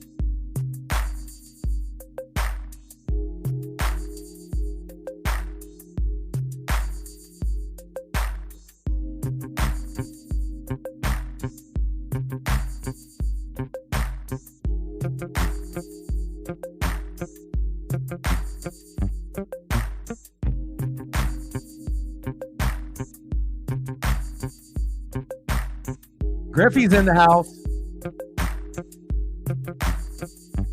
Heck yeah. That's my boy, my favorite, my hero. Griffey, baby. They got him on the TV. How cool is that? Love me for Ken Griffey Jr.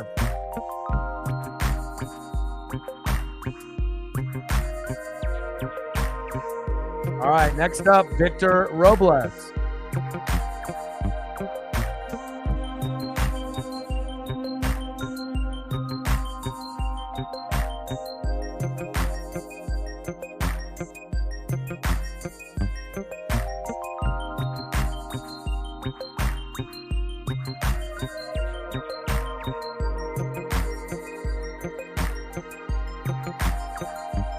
Davis Martin now in. They're going from pitcher to pitcher to pitcher, but I'll take it. Top of the sixth, 5-1 Mariners after we won game one yesterday, 10-0. Feels very good to be able to get back on track. Good vibes only, baby. 2 for 3 with 2 singles and RBI. Victor, let's go.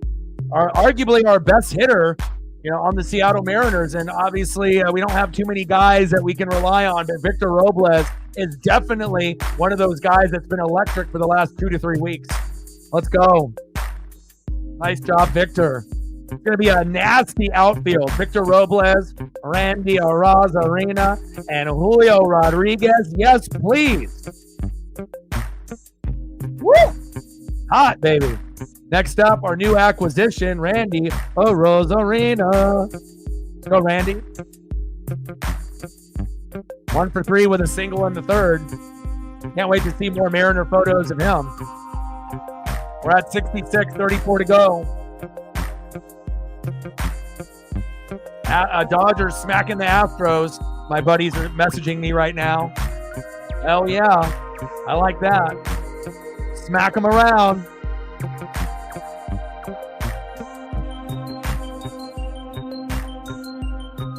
Pitch is high out of the zone. 1 ball and 2 strikes. Are we at 40 likes yet? Where are we at? 35 at least, I hope. Where are we sitting? We're at 32. We need 3 more likes to get to 35. 8 more to hit the goal to get to 40. Now we're at 33. 2 more to 35. 7 more to get to 40 before the game ends. I think we can hit that.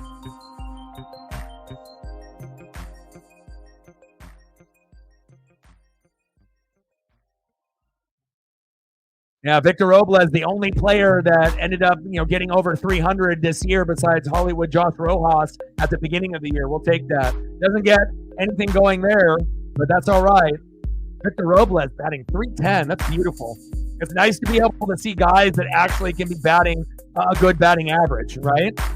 Considering we only had Hollywood Josh Rojas, he was batting 300 to 350 in the 9-hole at the beginning of the year when it was JP, Polo, and Julio that were all batting 150, in the 1-2-3 hole in April and May.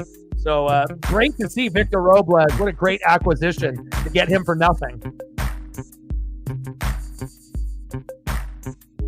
Go Mariners. Next up, big dumper, Cal Raleigh.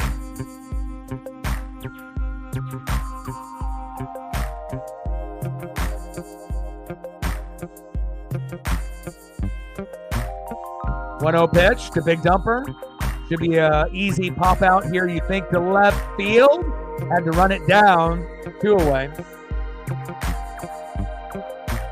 Next up, second baseman Jorge Polanco. He's not going to go for 3 home runs in the same game, is he? Sports gods. 3 home runs, 3 at-bats. Hello? Hello? Tridents up 3 times. Electricity flowing through his veins. Ice water as well. I'll lose my shit. I'll jump out the window if Polo goes yard here.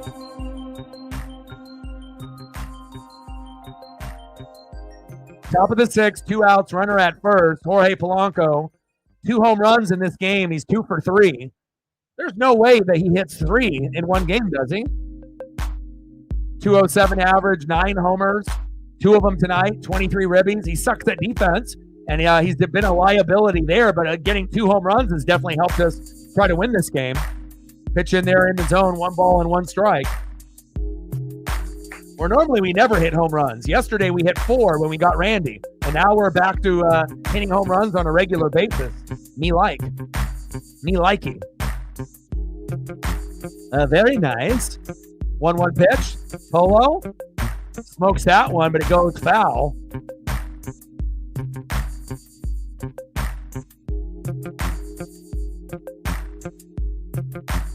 He can hit it from the right side or the left side, just like big dumper Cal Raleigh. 3 homers in 2 games. Incredible. 1-2 pitch. Nope. Throw to first. Victor Robles is safe.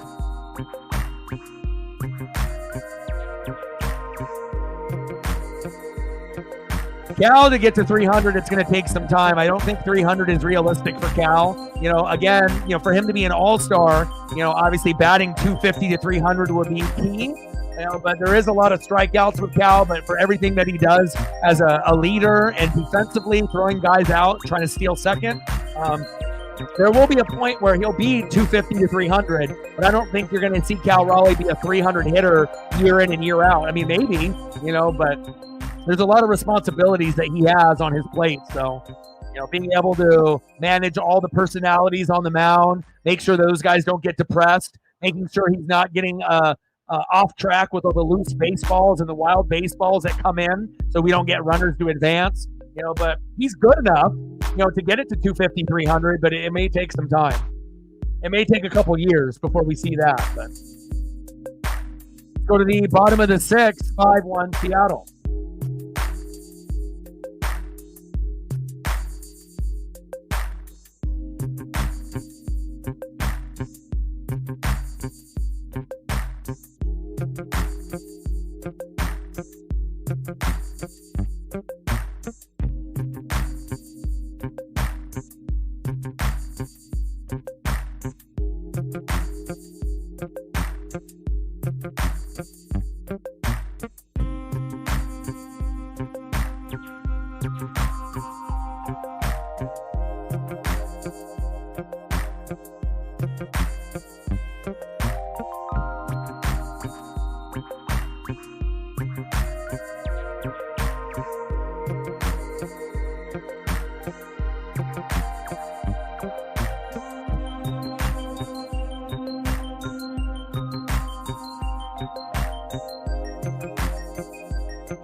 Go to the bottom of the 6th and see who's up next here while I get a few Tom Blythe stuff. For Billy the Kid, for Megan, appreciate you.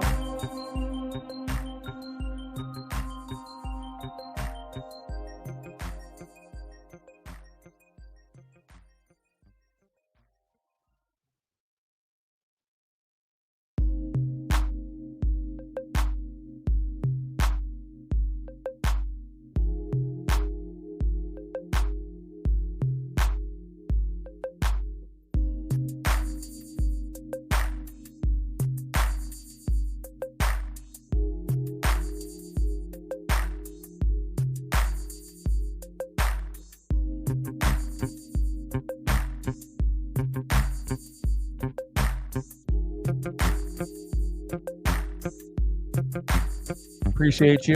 See if I can squeeze in one more here before we get going.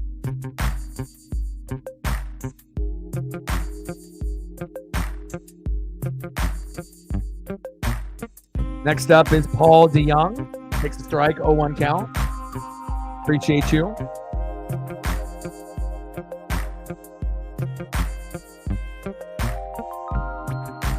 Little dribbler. Throw to first, one away.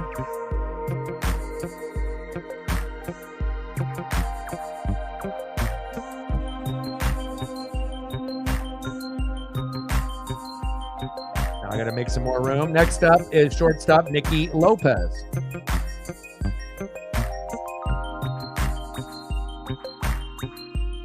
Austin Voth on the mound. Bottom of the 6-5-1 Mariners.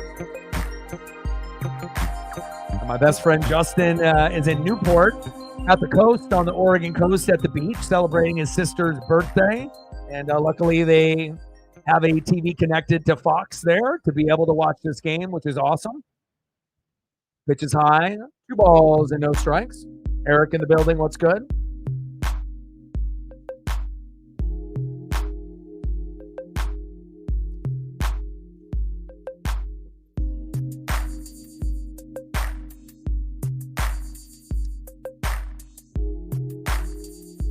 You can drink that Haterade somewhere else.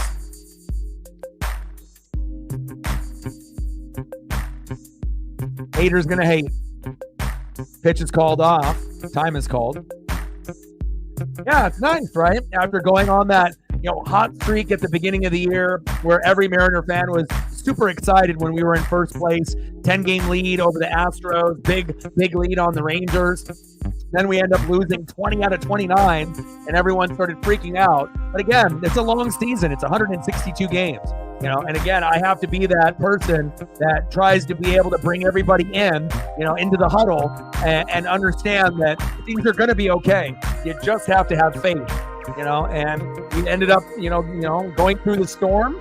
We were right in the eye of it, and the storm has passed, and things are looking really, really good moving forward. Pitch is low and drops out of the zone.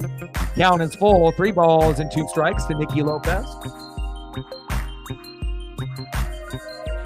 Yeah, I think there's just so many people that love to be haters. It's just kind of like now it's just like a common thing, to troll and to hate. But again, the difference is if you do it here, that might be the only comment you ever have here, ever. So be careful, right? Other, channels will just allow any type of bullshit to go on, but I won't. So, make sure your comment is worth it, because you might only get one. Nicky Lopez grounds out. Often imitated, never duplicated. Plenty of haters to the NWSF. Next up, second baseman Brooks Baldwin. He's 1 for 2, trying to go 2 for 3.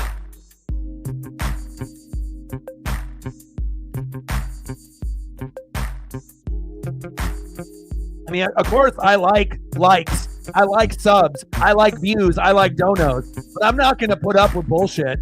Of course, even if it costs me hundreds or thousands of subs, and I could be at a higher number, I would rather have the right people, to be a part of this channel than just to have an extra 1,000 subs and there's just a bunch of fucking, chaos and a bunch of haters in the chat. That would not be what I want ever. So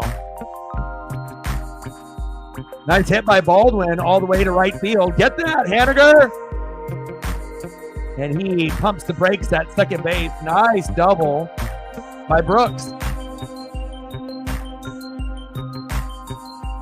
Next up, catcher Chucky Robinson. But I know a lot of other channels, they wouldn't be willing to sacrifice, likes and views and subs and donos because they're so desperate, but when I say something, I'm true to my word.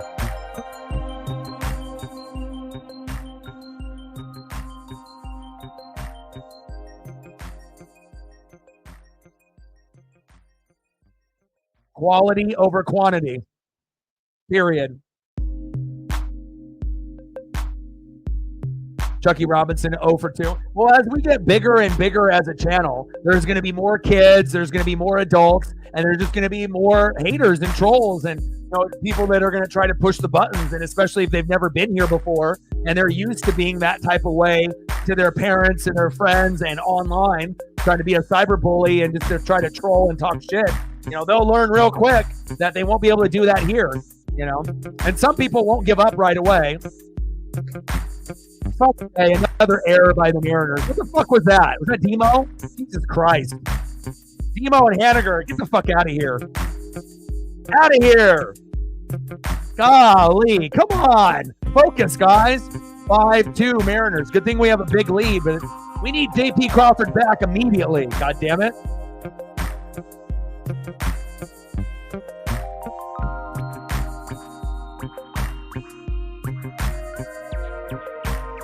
Come on, Demo. Just on the top of the webbing, did not focus. Now Demo's got a homer to make up for that, right? Polanco did the same shit and ended up going for a home run and then had another home run. Demo homered yesterday, right? So that means Demo is going to homer at the end of this game at some point or tomorrow. He's got to. I mean, could you imagine if this was the Mariners prior to getting Randy? We would be down 2-0 right now, and we would probably lose 2-0 based off the errors of Polo and Demo. But thank God we have good vibes now moving forward, and things are good. Oh, man, that was tough. 1-1 pitch. Luis Robert Jr. fouls that one off. 1 ball and 2 strikes. Luis Robert Jr. would look really good in a Mariner uniform. Just saying. So would Vladdy.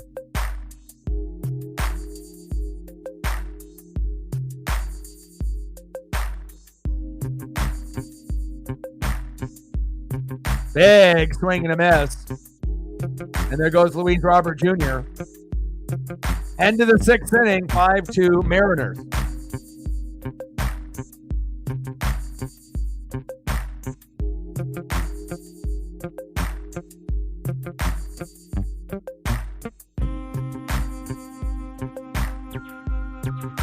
Next up for Seattle, 0 for 2 with a run, base on ball on a K, right fielder Mitch Haniger. Batting second, 1 for 3 with a K, DHing for the Mariners, Jason Vossler. Let's go Voss. And batting third, 0 for 2 with a base on ball on a K. We need to get him a hit. First baseman Tyler Locklear. Let's go Mariners. And I think I got caught up with all the photos for everyone, to my knowledge. Try to doing my best with that for you guys.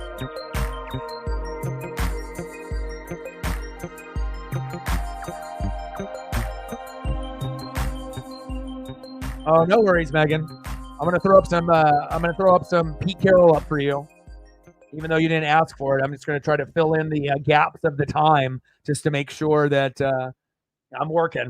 I like to work hard. That's just, I don't like to take breaks. And a lot of streamers, all they do is, hit start stream and then they just talk, but they're not actually producing a show on the fly.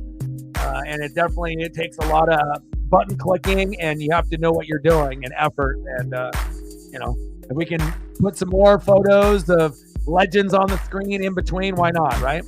We're not lazy here. We're hardworking here. Goals, dreams, good vibes only.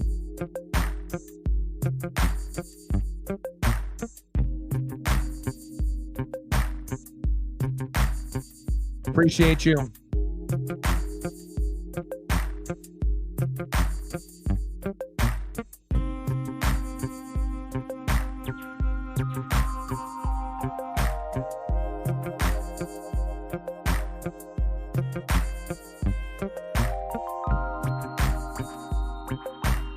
See if I can even squeeze in another Steve Largent or two.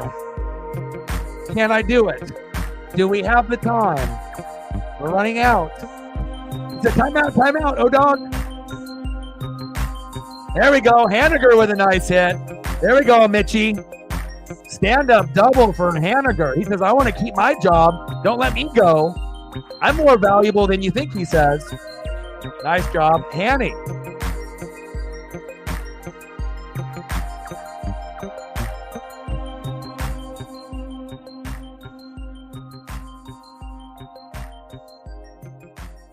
AJ Pierzynski is terrible as a commentator. Makes my ears bleed. At least we got our Mariner guy in the booth with him, who's much better. But God, AJ is some trash. I don't even know why he's on Fox.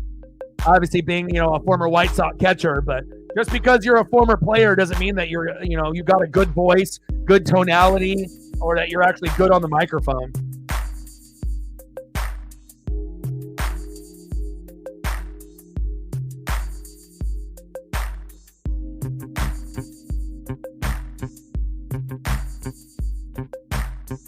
June 18th, 10-game lead in the AL West. That was beautiful. But again, you have to go through your ups and downs in the season just like we do in life, right? Not everything is going to be great. Not everything is going to be peaches and cream. There's going to be a lot of adversity that all of us have to go through. And how we react to the adversity, that's what's going to be the difference. Some of us are going to be able to handle tough times and adversity better than others. And sometimes you're going to have leaders to look to help weather the storm. Big facts. Top of the 7th, 5-2, Mariners. Next up, Tyler Locklear. Let's go, baby.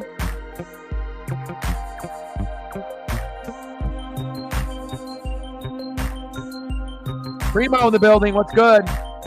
Good vibes only, bro. Getting Randy. Getting, a couple of these nice pieces, added on. And, who would have thought by just adding 2 pieces to the Mariner roster would make such a big difference? But it was pretty much the last straw. Was first JP got hurt 4 to 6 weeks, then Julio. Then they were almost obligated. If they actually care about the fans and the team, they had to make a move. And to get Randy and to get Yimi Garcia, we haven't even seen Garcia just yet. I can't wait to be able to see him as well. And good vibes only. And hopefully we're not done. Hopefully we can get another bat or 2 and another bullpen guy. But it shows you just the fact that we got Randy changed everything. The fans got excited. The players got excited. Management got excited. Scott Service got excited. It was a trickle-down effect. And that was even before Randy had his first at-bat. And we got 10 runs yesterday. And now it's carrying over to today. Now, Polo still sucks at defense, but he got 2 home runs today to make up for it. So we're finding ways to win unconventionally. And I would be very, very afraid to play the Mariners in the playoffs. And I know that we're still a work in progress, right? But again, there's 6 good teams in the American League. Yankees, Orioles, Guardians, Twins, Royals, Mariners. I like our chances. How are you doing, Primo? I hope you're doing well. All right, man. My fellow Julio Rodriguez jersey-wearing homie. Appreciate you for the love and support. Talk to you soon, Jason. Good luck with your games in the future. DX with a 5er. Crofty, is he good? I think that's why I like NASCAR so much too, is I think their announcers, for the most part, it just depends if you like NBC or if you like Fox or FS1. But like Mick Reynolds, he's got that Southern twang to his voice. And I like guys that got the Southern twang to their voice. And, obviously there's certain guys that are a little maybe more annoying than others, like Jamie McMurray. There's other guys that I think I would rather listen to than him, like Dale Jr. But, for the most part, when you get the OGs, and that actually know, the sport, whether it's baseball, basketball, football, hockey, NASCAR, F1, it's kind of nice to be able to have someone that is nice to listen to, that has a good aura and good vibe, good tonality. The problem is that every former player or any former athlete, they think that they can just hop on and do what people are professionals at on the microphone. Just like in wrestling. Not everyone can talk on the mic. Anybody can fucking wrestle. But the ones that separate themselves from everyone else to become icons and legends can spit on the microphone. That is big facts. Randy is that guy. Let me know what you want to do for photos, my guy. Appreciate you. The X with a 5er. We're getting closer to our goal. Stacks on stacks, racks on racks. A little cactus jack, bang, bang. That's a 5er. We're getting closer and closer to the dono goal. We need $29 more to hit the dono goal. And how many more likes do we need to get to 40? And Primo, if you haven't smashed the like button just yet, if you could do that for me, that would be greatly appreciated. We only need 3 more likes to hit the goal to get to 40 plus. Now we need 1 more. We're at 39. We need 1 more to get to 40, 11 more to get to 50. but we are in the bottom of the 7th, so I don't know if we're going to get to 50, but maybe 40 to 45 will be attainable.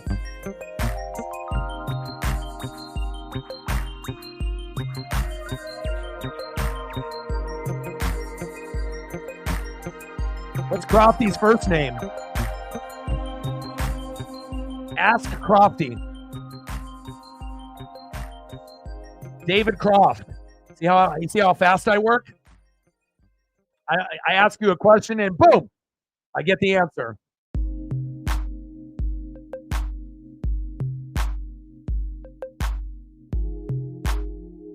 Rob Lowe on the floor. How about Rob Lowe in 911? That's what we need. There he is.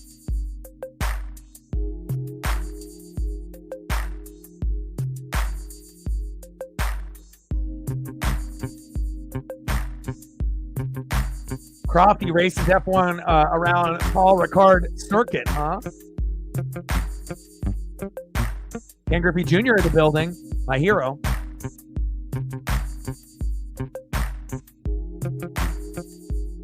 Appreciate you, brother. Oh, Jimmy Garcia making his debut.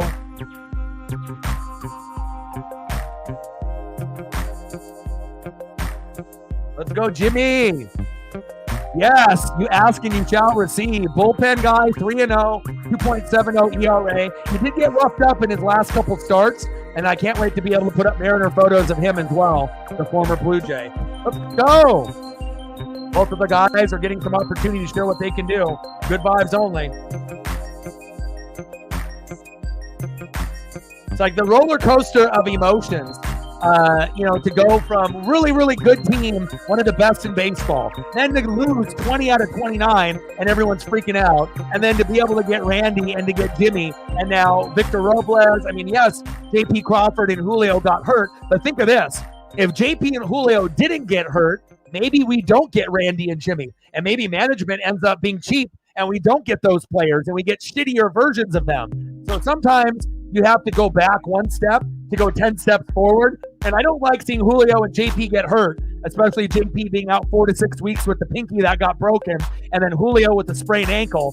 But I think it was kind of destiny and meant to be, and now we're going to be able to go on this amazing run. And just the fact that we got Randy, it changed everything for the Mariner fan base. We literally got the biggest name in free agency at the trade deadline here. Right? There's nobody bigger that is signed. Jazz Chisholm went to the Yankees, but he's got a shit attitude. Who the fuck wants that? Who wants a cancer in their dugout? Not me. Give me Randy all day, baby. WBC legend. Okay. Tampa Bay Ray stud. And now Seattle Mariner icon. Let's go. Jimmy Garcia says, see you later, bum. Gavin Sheet, see you later, baby. Next up, Tommy Pham.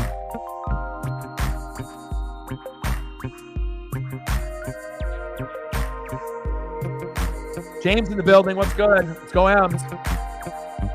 Tommy Pham, little dribbler. There we go. Throw to first. 2 away. Well, somebody's got to represent, for, certain teams in the Pacific Northwest, And I obviously will be the guy that people, know for Seattle Mariner games on YouTube. And we do Seattle Kraken. I'll do Oregon Ducks. I'll do, a little bit of everything on the NFL side as well. But Bucks, Ducks, Mariners, Kraken, all the NFL teams. Once in a while, we'll do NASCAR and NBA and college hoops, just depending on, the vibe and the feel. But there's not really anything that we don't do here. Basketball, baseball, football, hockey, NASCAR, UFC, it don't really matter. So, but I think most people are going to know me for doing Seattle Mariner games and Oregon Duck games, as well as NFL live streams. So, and then obviously, hopefully I can build a following doing Seattle Kraken matchups as well, as we start to get better and better on the hockey end in the Pacific Northwest too. So bottom of the 7th, 5-2 Mariners. Aaron Goldsmith, stud. AJ Pierzynski, garbage. Appreciate you, James, for listening in. There we go. Andrew Vaughn says, see you later. And look at our new bullpen guy, Jimmy. Jimmy coming in. Jimmy Garcia, baby. He says, I am a good piece, and that's a lot better than Ryan Stanek that we let go to the Mets. And Stanek had the hair, and he was good initially. The last few starts, he was dog shit. And I would like to say I'm going to miss Stanek, but I'm not. And I'm really happy that we got Jimmy Garcia in here. It seems like he's a better player. There we go. Jimmy, Randy, and you know what that equals? Electricity. Let's go. End of the 7th, 5-2 Mariners. See who's up next for Seattle.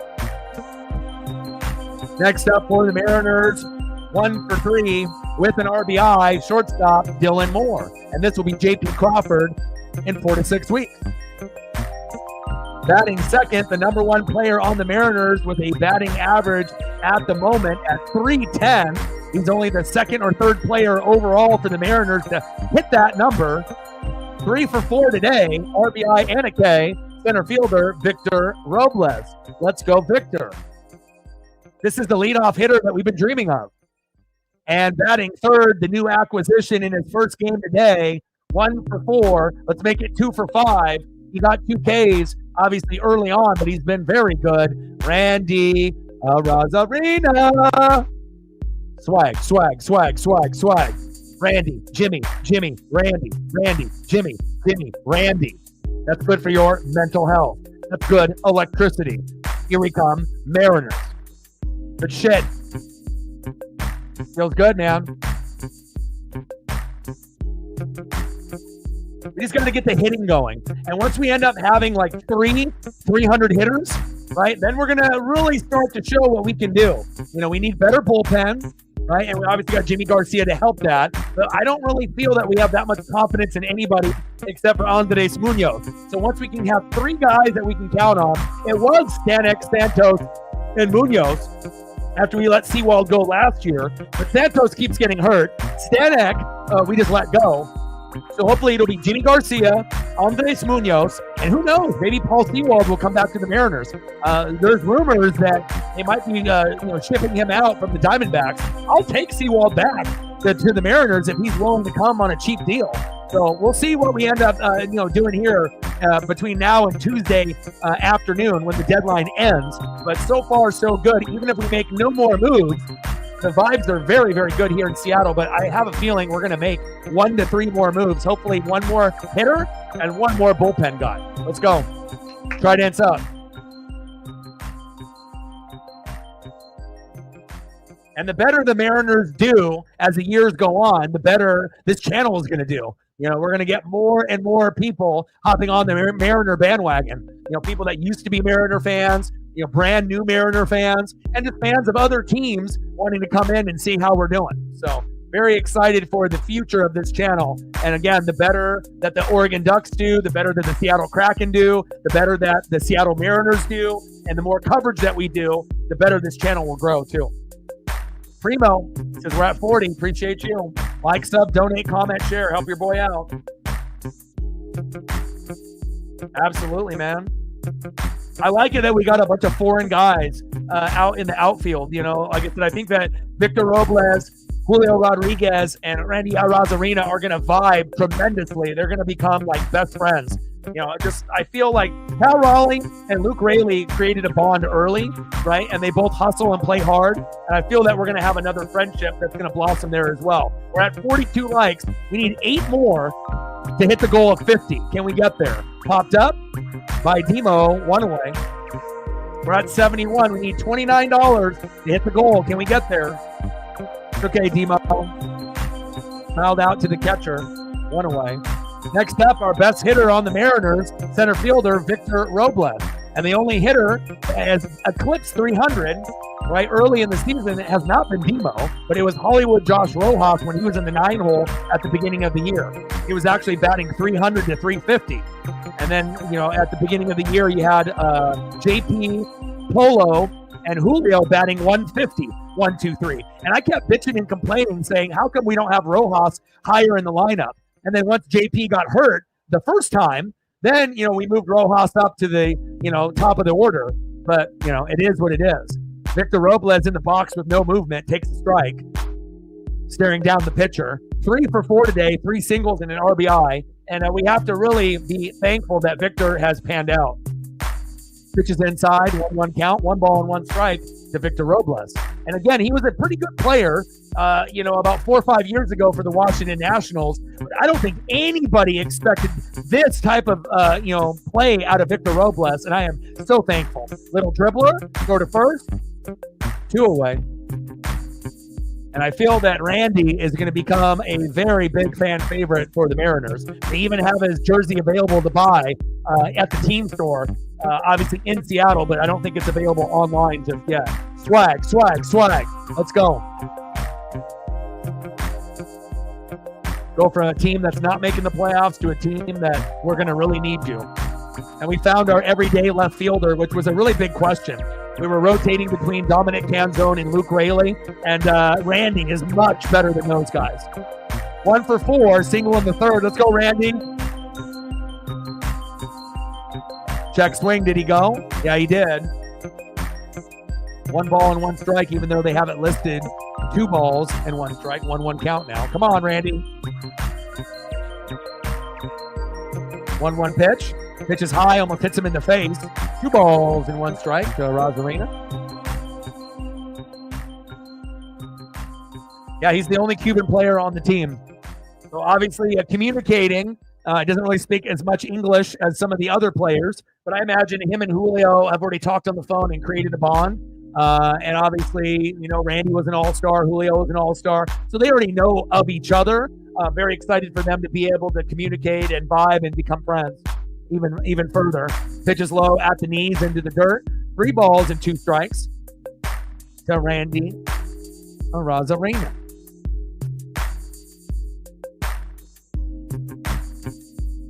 More likes to 50, baby. And a walk. We'll take that. Swag, swag, swag. Randy to first. Next up, big dumper, Cal Raleigh, who homered earlier in this game.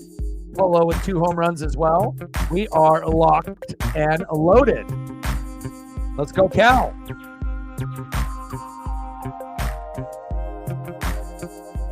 I mean, who would have thought we would be playing this well with no JP and no Julio?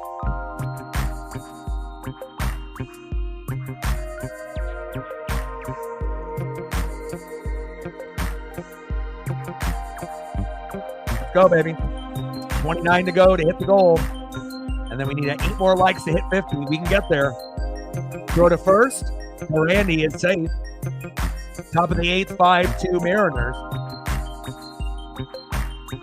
And it's kind of crazy, how positive vibes and just people believing changes everyone's attitude, And again, if we end up making a deep, deep run, you have to be able to thank the front office for once for acquiring Randy, because it really changed the whole landscape of the Mariners. Even before he had his first at-bat, we ended up scoring 10 runs and won 10-0 yesterday. And that wasn't by coincidence. That was because we signed Randy and Jimmy.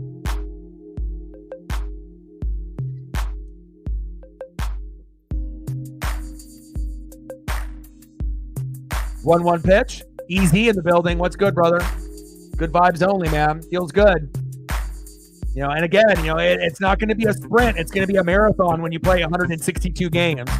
But I really do feel in the next 20 years, we're going to see more playoff appearances and more deep runs than the Mariner organization has ever seen in their existence of being the Seattle Mariners. And it wouldn't shock me in the next 20 years if we have a couple World Series appearances and we end up winning at least 1. I think that's fair to say. And I know it's still going to be difficult because we know how difficult baseball is. But if we can end up keeping a good chunk of our core, we're going to have a chance. 1-2 pitch. Good eye by big dumper. 2 balls and 2 strikes. Pitch at the knees.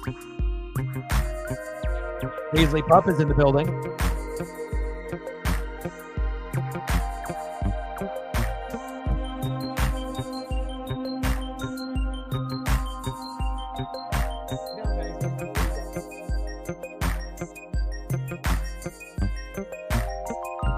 Paisley misses her dad, so she's in here now.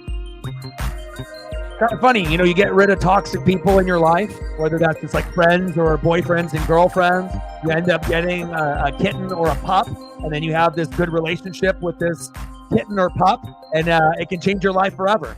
And my pup has changed my life for the best. I think I'm having one of my best years in my entire life. And I have Paisley to thank for that, as well as you guys. Appreciate you, and I appreciate the Paisley Pub. Top of the 8th, 5-2 Mariners. Runner at first, big dumper with a 3-2 count. Crushes that one. Foul. Yes, sir.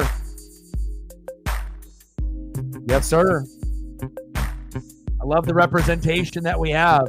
It doesn't matter, white, black, Asian, Mexican, Cuban, Puerto Rican. Give me everybody. I love to be able to have diversity. I mean, there's so much sexism and racism that's out there. It's nice to be able to bring guys together, and we all can come together for the main cause. Trying to be able to go deep into the playoffs and have a good organization. Pitch is inside, and that is a walk. The big dumper. Let's go. Next up, Jorge Polanco. There's no chance that he goes for 3 home runs in a game, is there? He's got 2 already. He's got 3 home runs in 2 games. Now, he can't play defense. His defense is ass, but at least he's starting to be able to see the ball well. Let's go, Polo. And then I'm trying to remember, when's the last time a Seattle Mariner has actually hit 3 home runs in a game? It's been a minute.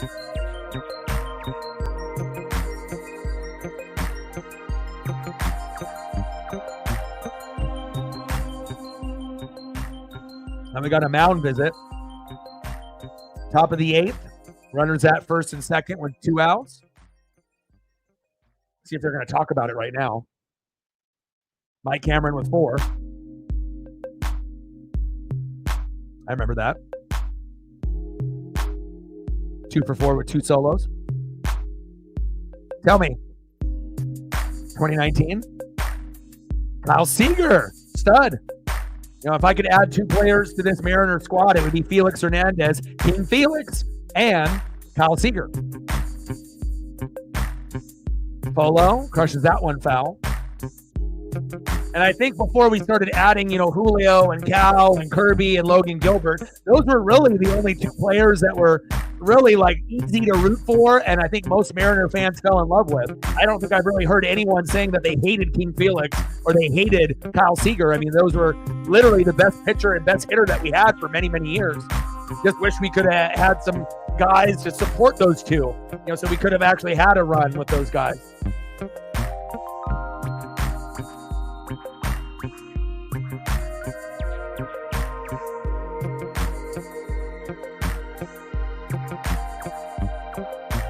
One pitch to Polo. Crushes that one foul. 1 ball and 2 strikes. Runners at first and second with 2 outs. 5-2 Mariners in the top of the 8th.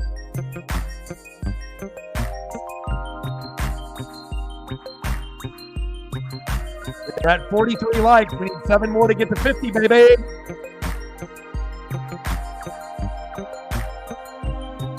Go, Polo.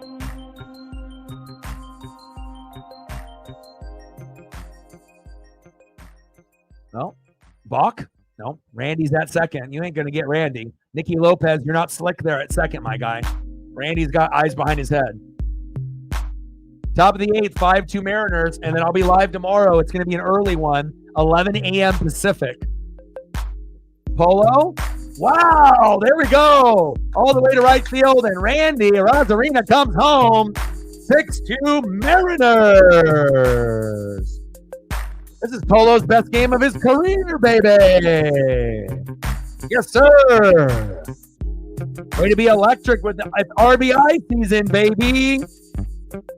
There we go. Next up, right fielder, Mitch Haniger. And hopefully this will be a tall tale sign for the upper management with DePoto and Service and everyone else, right? And Stanton, that, hey, when you actually add 2 guys, that can actually do some damage, good things happen, right? And maybe this should be something that we do every single year and actually start spending more money in the payroll, right? And actually starting to, treat this organization as a contender, not a pretender. Let's go.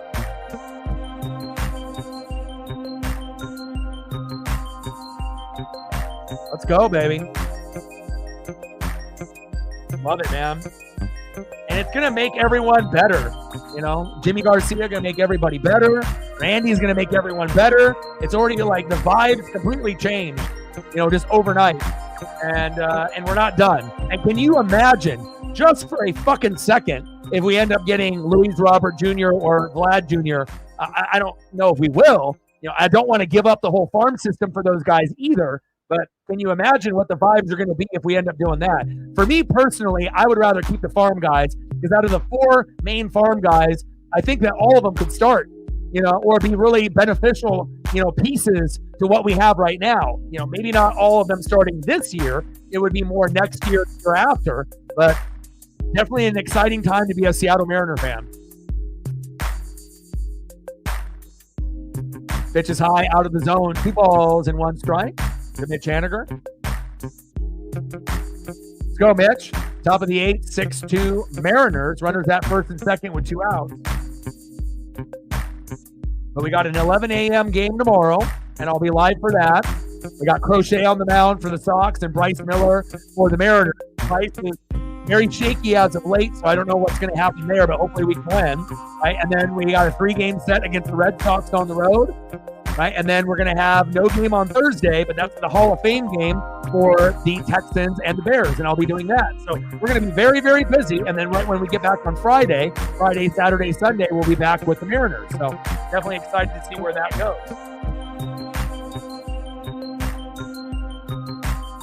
Pitch is high, and that is a walk to Mitch Haniger.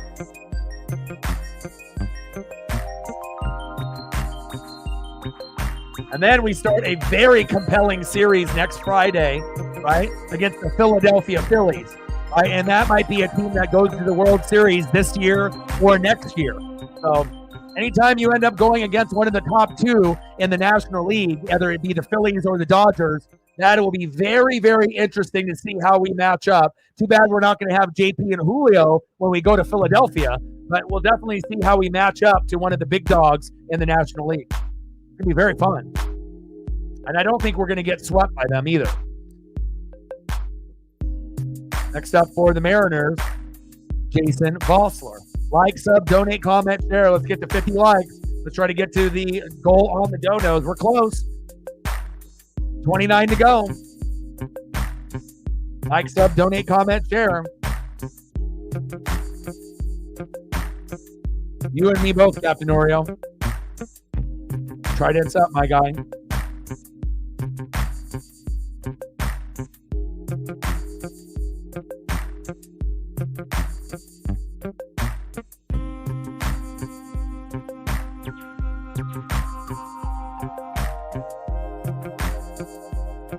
All right, we're at 42, 8 more to get to 50. Now we're at 43, 7 more likes to get to 50 before the game ends. Can we do it?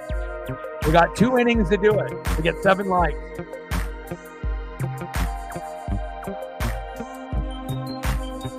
Next up is going to be Jason Vossler.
Meshed as far as like play calling terminology or something else?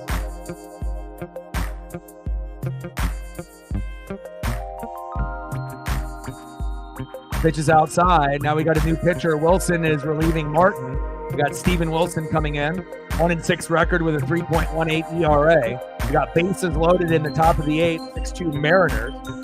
And we got one of my new favorites here in the box, our everyday DHer, Jason Vossler.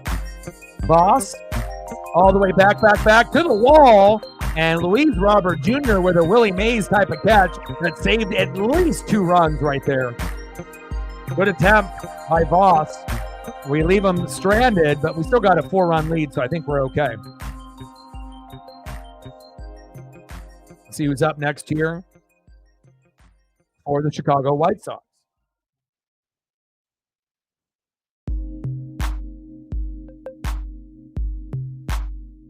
Next up for the White Sox, left fielder, 1 for 3, the former Red Sox, Andrew Benintendi. Batting second, 1 for 3, third baseman, Paul DeYoung. And batting third, shortstop, 0 for 2 with a base on ball, Nicky Lopez.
See if I can squeeze in a few photos here for DX.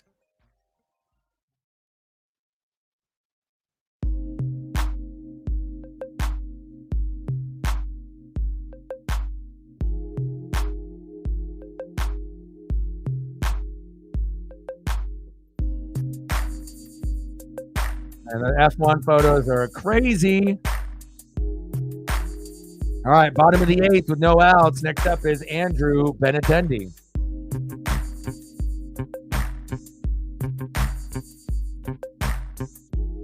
Santos is in, and he's been injured as of late, so hopefully he'll be able to do a good job here. We'll find out.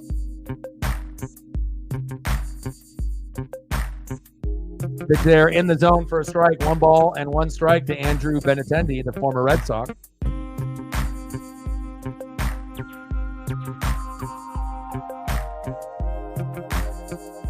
But it's a good sign for Voss where he can hit deep like that, and he's getting good contact. Again, he led the PCL, the league that the Tacoma Rainiers are in RBIs for the league.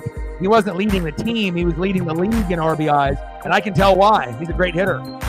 Benintendi all the way to right field to Mitch Haniger, 1 away. Lined out to Mitch Haniger in right, 1 away.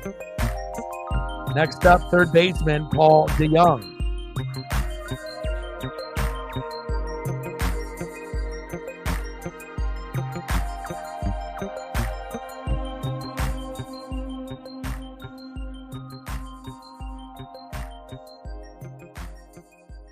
First pitch is high from Santos.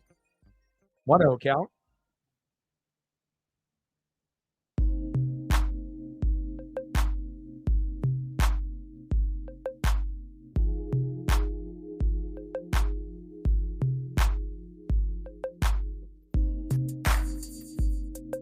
All right, come on, Gregory. Don't get injured on us. Come on, baby. Pitch is inside. 2 balls and 1 strike. Gregory Santos to Paul DeYoung. 6-2 Mariners. 2 innings to go. Go, Gregory. Big swing and a miss. 2 balls and 2 strikes.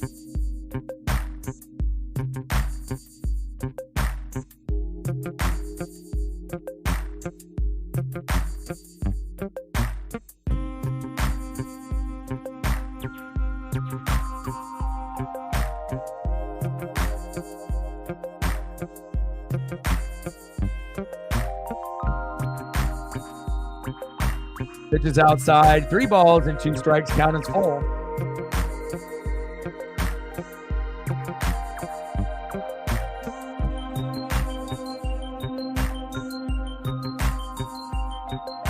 Line drive to left field for a bloop single there. All right, we're 4 more likes away from 50. Can we get there? We are so close. 4 more likes and $29 more, and we can hit the goal on both. We're so close. Nice little base knock into left field for Paul DeYoung. Next up, shortstop Nicky Lopez, 0 for 2 with a base on ball, trying to get his first hit of the game to go 1 for 3.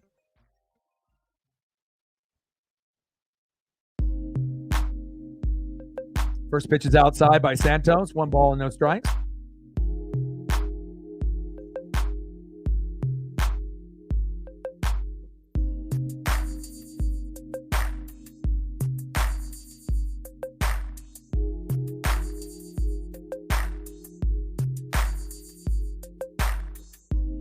Pitch out of the zone. Just barely. 2 balls and 1 strike, I believe. Or is it just 1-1 now? 1-1 count. There it is. Pitch is outside. 2 balls and 1 strike. I'm very excited too. You know, I haven't updated these pieces of the microphone in like 8 years, and I got replacements coming in tomorrow. So I think that it's going to improve the sound on the microphone as well. So very excited. I've been waiting a while to be able to get replacements and whatnot, and again, it should be able to make the quality of the sound quite a bit better. Got to always make sure you're cleaning and updating your microphone covers. And obviously, I went through the same manufacturer as my microphone, not an off-brand, and very excited to get those in here tomorrow or the next day. I'm going to be getting them tomorrow, I think exactly when I'm going to be streaming. So I'll probably have to wait till Monday to debut them. And it'll look exactly what you're looking at now, but it'll just be brand new, and it'll probably sound a little bit more crisper. Very excited. Now, these ones have definitely gone through the test of time. Bottom of the 8th, 6-2 Mariners. Runner at first. Count is full. 3-2 pitch from Santos to Lopez. Fouled that one off. Count remains 3-2.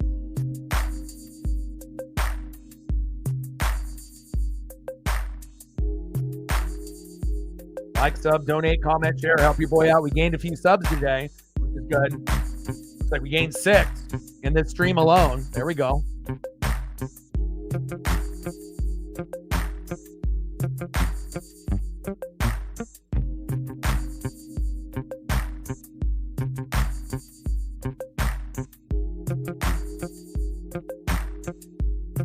Count is full, 3-2. To Nicky Lopez.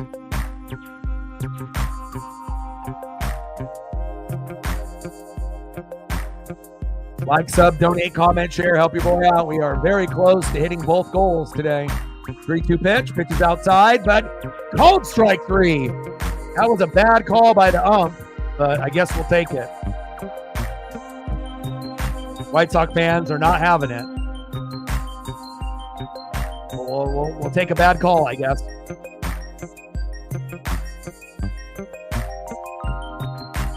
Good frame job by Cal, but it definitely was not a strike. Next up, second baseman Brooks Baldwin had a good game here today, 2 for 3 with a run. All the White Sox fans behind the home plate are like, fuck this, fuck you, fuck this, you suck, Angel Hernandez. I don't blame them. We've had our fair share of bad calls from the umps as well.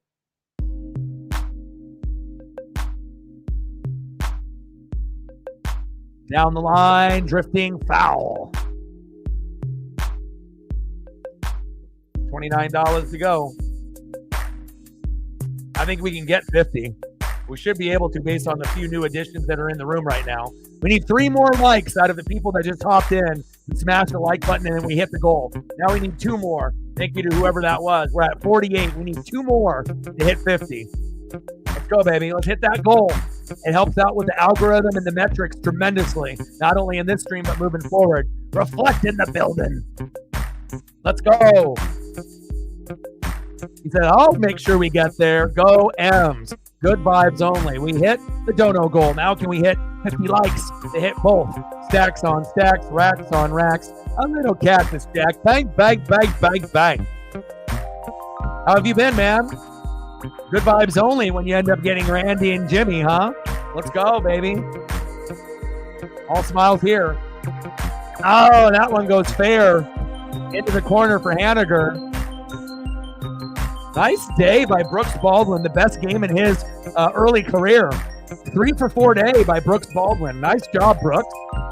And shout out to Reflect. How have you been, man? Thank you so much for your support.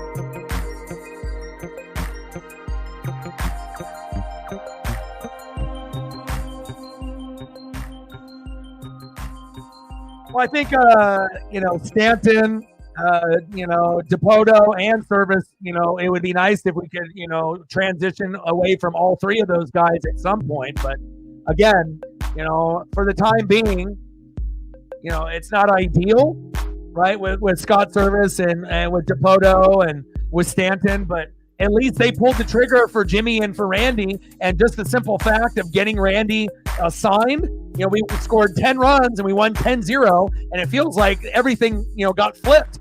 Everyone that was mad or sad or depressed isn't anymore. And we don't have JP and we don't have Julio. And I think those were the keys to getting Randy and Jimmy, is that since, JP and Julio went down, if they didn't, maybe we don't have Jimmy and Randy at this point, and maybe the vibes are still bad. So, sometimes you have to take a step backwards to go 10 steps forward. And I like where we're at right now. Now, obviously, is there other managers that are better than Scott? Yeah, he's only really had one good year, right? But who's available? Ooh, Santos just hits a batter.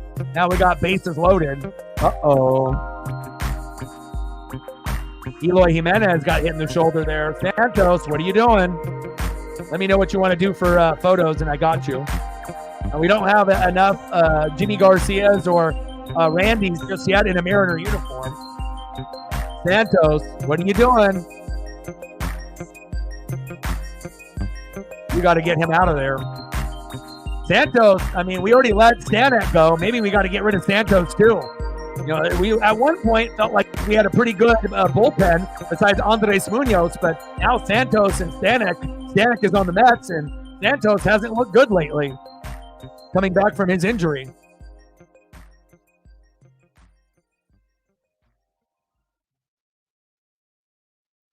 Good thing we have a 4-run lead right now, but we better be careful. We don't want the White Sox to come back. We got Bryce Miller tomorrow going against Crochet, so I could definitely see us losing tomorrow, but hopefully the vibes will be good. And the White Sox are 27-79, so we should sweep this team, especially with the new addition.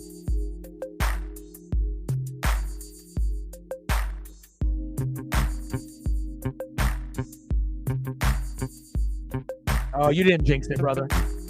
What do you want to do for photos, my guy? You got anything specific that you want to see?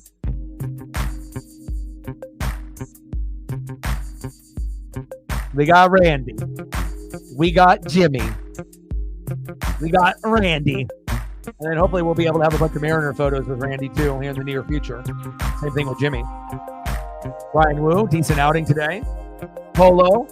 He can't play defense worth a shit, right? But he ended up getting 2 home runs today, 3 home runs in 2 nights, and that's a big part of us winning here tonight too. So,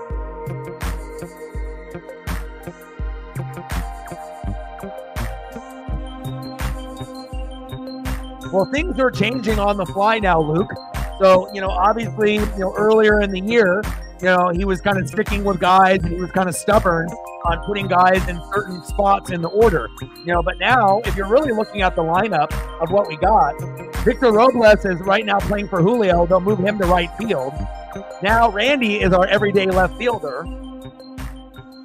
Julio will be our everyday center fielder. JP will be our everyday shortstop. Cal Raleigh, we have at catcher. Polo should probably, him and Ryan Bliss, maybe at some point. We'll see what we get. Polo's doing good at hitting, but his defense sucks. Haniger shouldn't be playing anymore. Voss should be our everyday DH over Mitch Garver. Mitch Garver can be the backup catcher.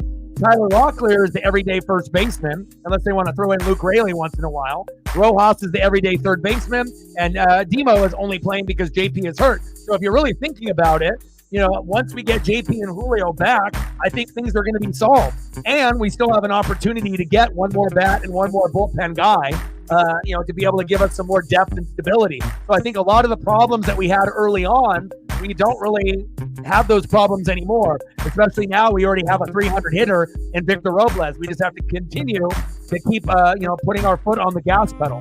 But again, I think, based off this move by Stanton and obviously with Dipoto and Service, I think their jobs are going to be safe for now. And again, we are going to have some big wins. We're going to have some disappointing losses. But if we can end up winning 2 out of 3 or a sweep here against the White Sox with Andres Munoz on the mound now, we got a 3-game set against the Red Sox, the day off, and then we got a series with the Phillies.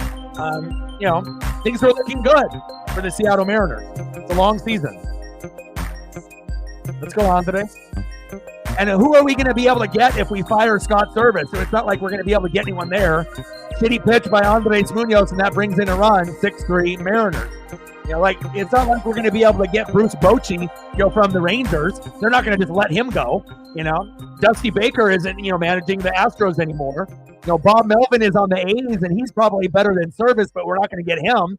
So, and you got guys that are like former players, with a lot of these other coaches. It's not like you're going to be able to get, the Dodgers manager or the Phillies manager. There's really not that many really good managers that are in baseball. There's probably like 10 out of the 30 teams. And there's a lot of young guys that are just managing shitty teams. And it's not like we're going to go get a college guy and like have him come around from like the College World Series and say, hey, come over and manage the Mariners. So you have to really, look in the mirror and look and see like who actually is available. And again, Scott Service is probably a top 15 manager, which isn't saying a whole lot. But, we're going to have to wait until that day comes where they end up letting him go. But again, Stanton, Dipoto, Service, I think all of us have had frustration, but I think a lot of the problems with the batting order and the decision making, I think will work themselves out, especially now that we have more talent in the box. And I think things are just going to kind of play out naturally, and we're not going to get as mad with Scott with making these weird decisions on pulling guys, putting in the wrong pinch hitter or pinch runner. We have better talent now on this roster, and we got until Tuesday to even make it better. So I'm not satisfied with any of those 3 guys, Service, Dipoto, or Stanton, but for the time being and what they did at this moment, at bringing in Randy and bringing in Jimmy and getting good success out of Victor Robles, I think we're going to be okay for now.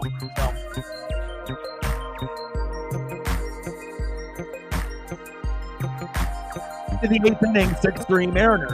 And honestly, the vibes are good. We don't want to mess with anything when the vibes are good now. And honestly, knowing the Mariners' luck, if we ended up getting rid of Service, we would probably get someone worse, instead of getting someone better. It would probably take a couple managers to get the right one. It's not like, we fire Service, and then all of a sudden we're going to have some amazing Tommy Lasorda or Lou Piniella come out of the woodworks, and then that's going to be our manager for the next 10 to 20 years. Not going to happen, I mean, it would be nice to have like a Lou Piniella kind of guy, but again, it comes in waves. Not every, manager is going to be one that we like. So let's go to the top of the 9th. 6-3 Mariners.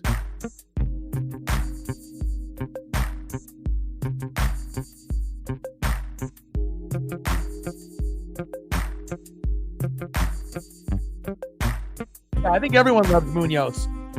He does more good than bad. He's like the only bullpen guy that we can really like believe in, right? And we're looking for a first hit for Tyler Locklear here, and I really like the addition of Voss and Locklear here together. And obviously, Haniger and Demo wouldn't be playing if we had JP and Julio. So once you look at the lineup, we're not going to have any weaknesses. Every player is going to be like looking like they should be out there. And again, like the one guy that might be the one man out is Luke Raley. He might be the guy that's kind of like the 6th man off the bench, since we're getting all these new additions. But that's a good problem to have when you have so many good players, you can't play them all. Instead of not having enough good players and having to have shitty players play. Facts. Top of the 9th, no outs, 6-3 Mariners. Let's go, Locklear. Let's get your first hit, baby. Trident's up. Top of the ninth, 6-3 Mariners. No outs, nobody on. 1-2 pitch. Big swing and a miss, and Locklear having his first 0 for 4 day in a minute. That's not going to be something that happens that often. Don't worry, Tyler. It's not like we didn't see Ty France go 0 for 4 a bunch of times either. So next up, third baseman, Hollywood, Josh Rojas. Let's see if we can get one more run for some good insurance. Don't know if we're going to get it, but it would be nice. And Josh Hollywood Rojas got his first home run on the road yesterday with a 3-run blast. Let's see what he can do here at this at-bat. First pitch is low and outside at the knees. 1-0 count.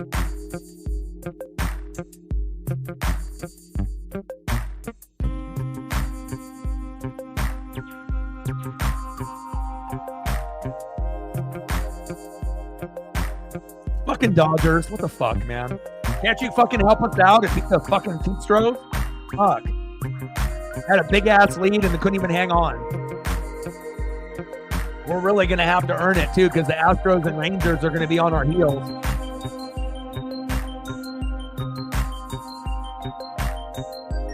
But just because you were good at the beginning of the year doesn't mean you're going to be good the whole year. Like the Baltimore Orioles were amazing, and the Padres have been beating the shit out of them the last couple games. So, again, not every powerhouse team, Phillies, Dodgers, Guardians, Yankees, Orioles are going to be good for 6 months straight.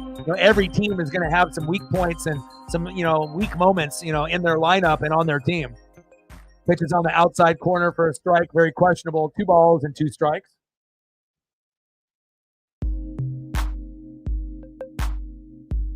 We need 2 more likes to get to 50. Let's get there. Fucking Dodgers. I'm going to have to call my dad and be like, what the fuck, Dad? You didn't put in the phone call to fucking Dave Roberts? I mean, I guess it could be worse. They could still have Don Mattingly there. And Don Mattingly wasn't like a terrible manager, but he definitely was a guy that kept guys in too long. And that's why they fired him. 1 for 3 with a walk, double, and run with Josh Rojas. 2-2 pitch from Wilson to Rojas. Pitch is outside. Count is full. 3-2 count. But again, the Astros have been the hottest team in baseball since June 1st. We can't expect them, to just drop the ball when they've been this hot in the last few weeks. 3-2 pitch. And that's a walk to Rojas, baby. I like that. Yes, sir. Next up, shortstop, Dylan Moore.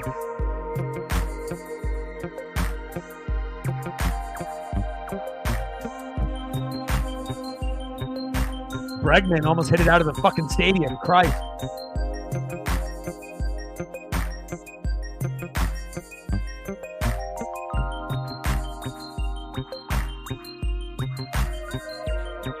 Yeah, but you got to be able to find chemistry, you know what I mean? And you got to be able to find the right lineup. You just don't want to stick, the same lineup. Like remember at the beginning of the year, I don't know if you watch the Mariners on a daily basis, Luke, but at the beginning of the year, we had JP, Polo, Jorge Polanco, and Julio in the 1-2-3 hole, and they were all batting 150.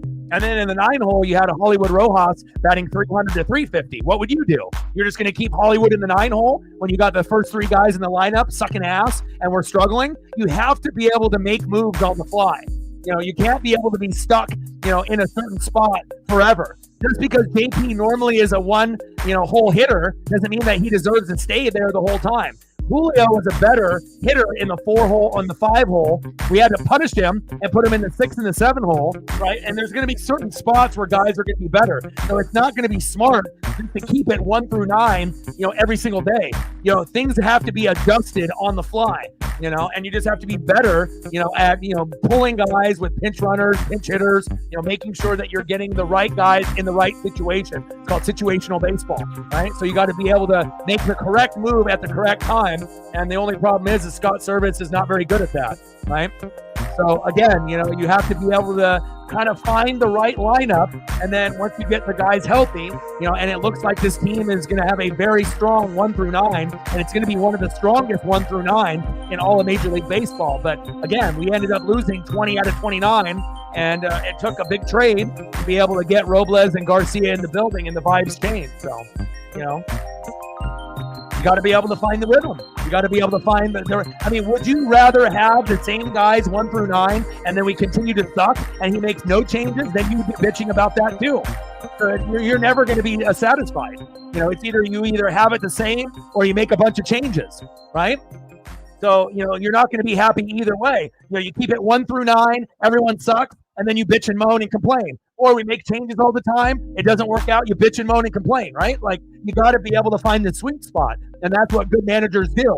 Unfortunately, we don't really have a good one. So we have to just be able to, for every one good move that Service makes, you already know he's going to have 3 bad ones. But with these better players now in the lineup, and we actually got a fucking guy that has the ability to be over 300 in Victor Robles.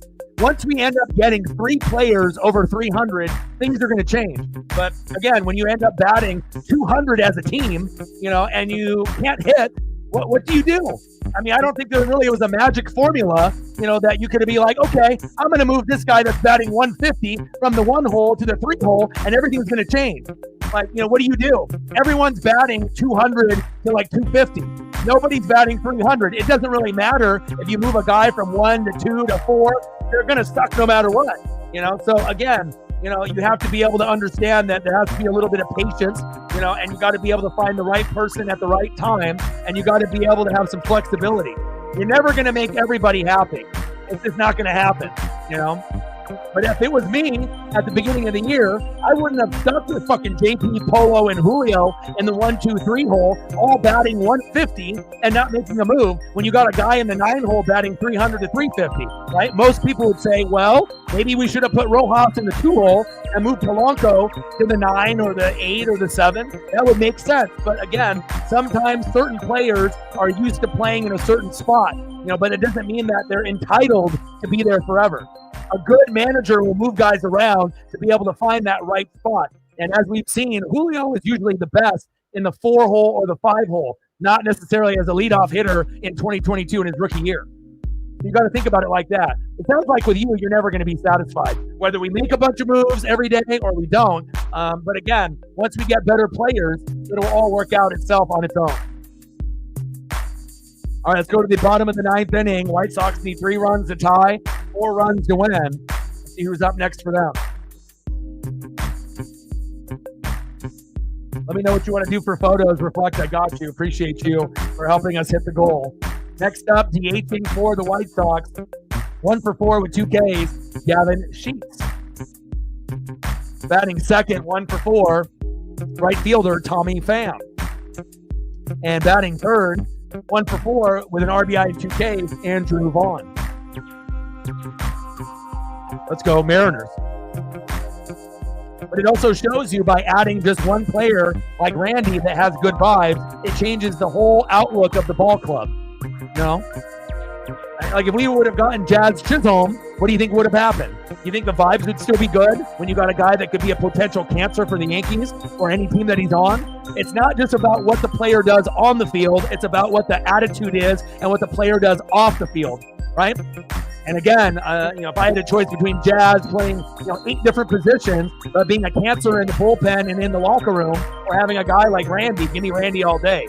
Sometimes you need a guy that has a positive attitude and it carries over to the other players, rather than a guy that just has talent, but has a shit attitude.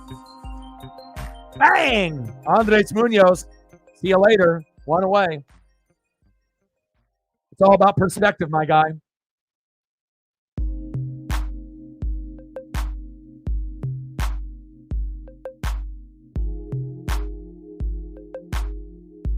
I mean, the ump obviously is not doing the White Sox any favors. Nice job, Andres. 1 away. Next up is Tommy Pham.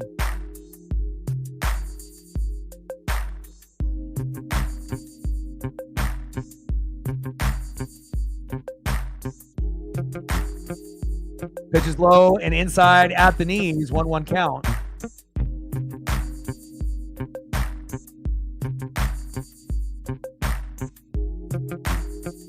One pitch, low and inside, 2 balls and 1 strike.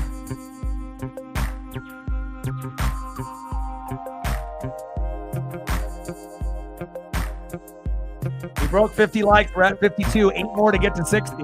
Little dribbler by Pham. Rojas to see you later. Biatch to Tyler Locklear. 2 away. There we go. 1 more out.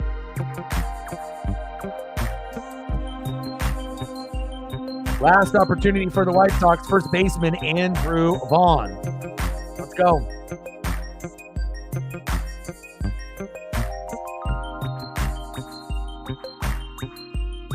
Like when we had Eugenio Suarez, he struck out a lot, but he was a great defenseman, at third base, and he could get 30 to 40 home runs. But the thing that I liked the most about Eugenio Suarez when he was on the team was his vibes. It's like you got other guys like Teoscar that could hit and play well, and then obviously we already know with Jared Kelenic, he had a shit attitude and we got rid of him. But he was a decent player in the first 50, 60 games. Little dribbler, Timo, Locklear, game over, biatch. Let's go.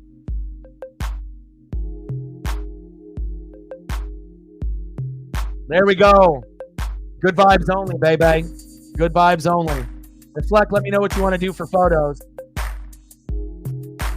We're going to try to teach Victor Robles how to do the dance here. He's like, how do I do this? How do I do this dance? He'll get used to it. It's his first game. Final score for the Seattle Mariners and the Chicago White Sox.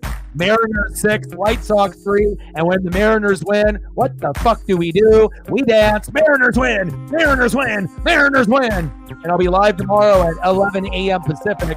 Crochet versus Bryce Miller. It's Miller time, baby. Let's get some photos up here for Reflect before I end up going. We'll stay online here for another 5 or 10 minutes.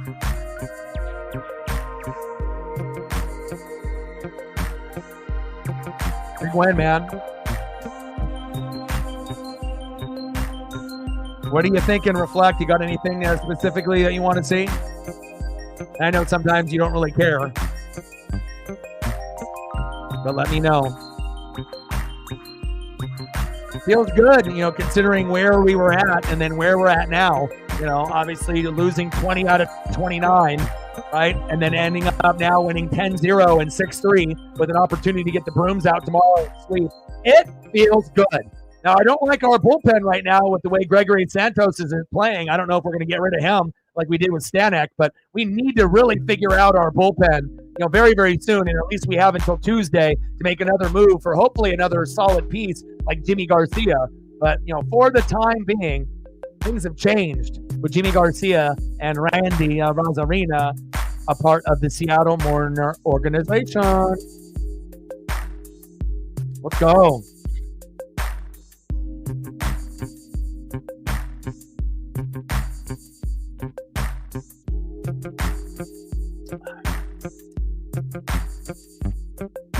Hell yeah.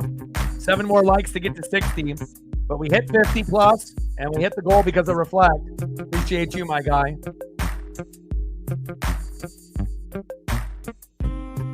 Yeah, I wouldn't expect you to, and I'm already giving Matt the day off, so.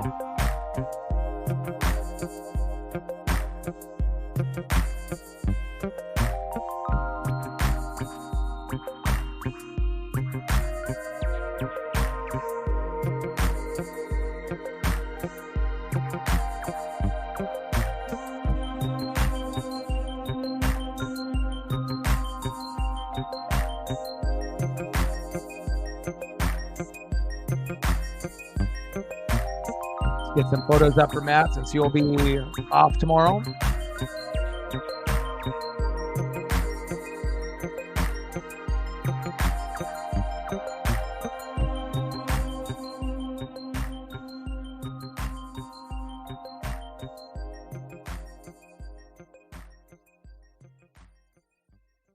Reflect is still in the building. You can let me know what you're wanting to do for photos if there's anything that you do want. Very exciting, man. College football right around the corner. NFL on Thursday, which we'll be doing a live stream for the Texans and the Bears, even though we're not going to see C.J. Stroud or we're not going to be able to see Caleb Williams, but it still will be fun just to kind of hang out and watch some NFL. Hopefully the teams bring a decent effort in the game for the Hall of Fame game, first game of the preseason.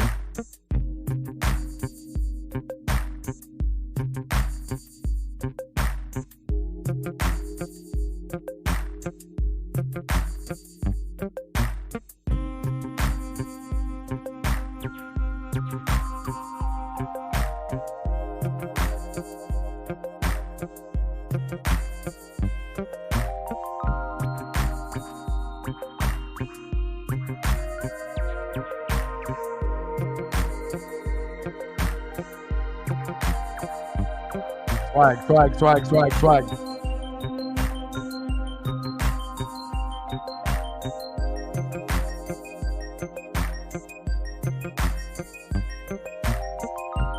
Can't wait to see Gabriel out there wheeling and dealing. Kind of feels like we're getting very, very close to a natty. And not only getting to a natty, but actually winning a natty. Would not shock me if we can keep Dan Lanning for another 5 to 10 years. It's almost inevitable that we're going to win one, especially with all the NIL and the recruiting that we're doing. I'll get a couple of Bronco photos up here for Matt as well.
I'm going to make a Bo Nix file for you specifically.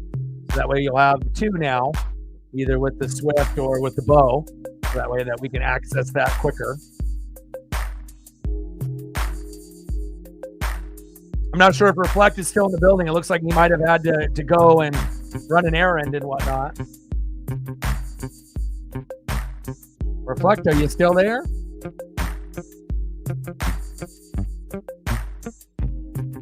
If not, and he had to go, we can always do more photos either tomorrow or on Monday when we see him again. But I always want to make sure I can take care of everyone if they're in the room.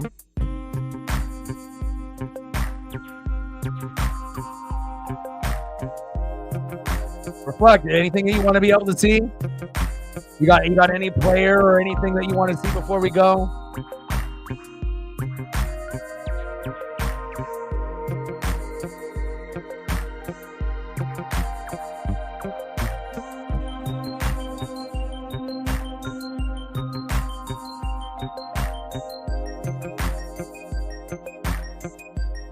Better call Saul.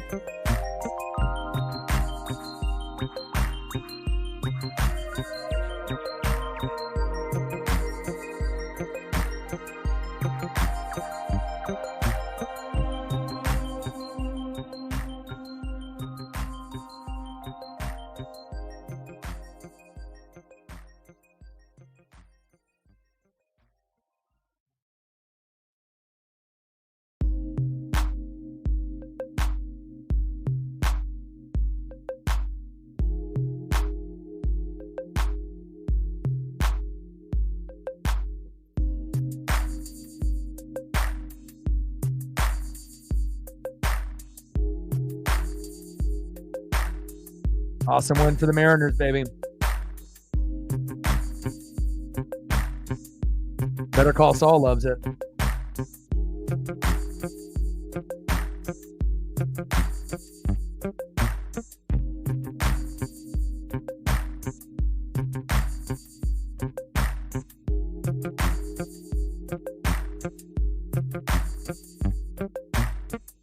I saw that they're doing a couple Dexter reboots and whatnot, which is interesting. He's going to be doing like the voiceover of like a younger version of him and whatnot. And then they also have like another like kind of spin-off that they're going to be working on. So obviously it's not going to be the same as the original Dexter, but I definitely will watch.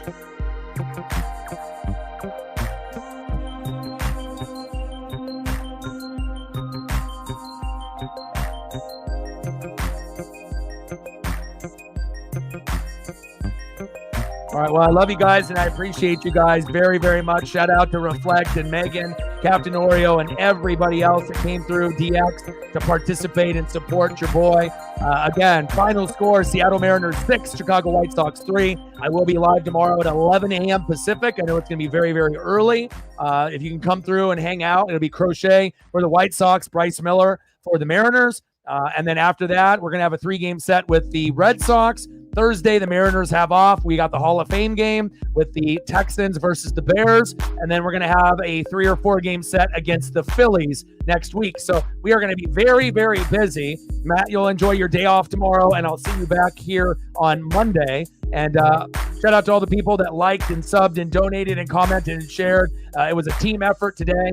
I appreciate you guys very, very much. Anything that you want to be able to see, I can stay on here for a few more minutes if you want photos. I know you normally don't really care, but I figured you got on the phone or you had an errand to run. Anything that you want to see before I go, I want to make sure that, you know, if there's something that you want to see, I can get you. But if not, maybe you can come in tomorrow if you have the time, or on Monday, and then I can hook you up then. But I definitely want to give you an opportunity now if you have anything. But I figured I'd give you the Saul photos there, but glad that you ended up coming back before I left. Thumbs up. Go Mariners.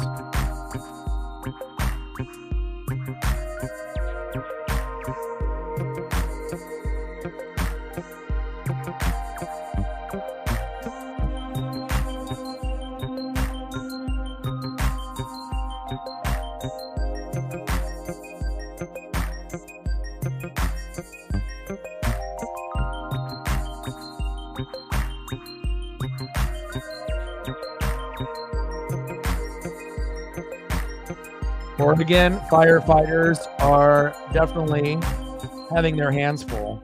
I know a couple that I used to go to school with that are still doing it too. Like 2. I got you. I assume that's what you mean.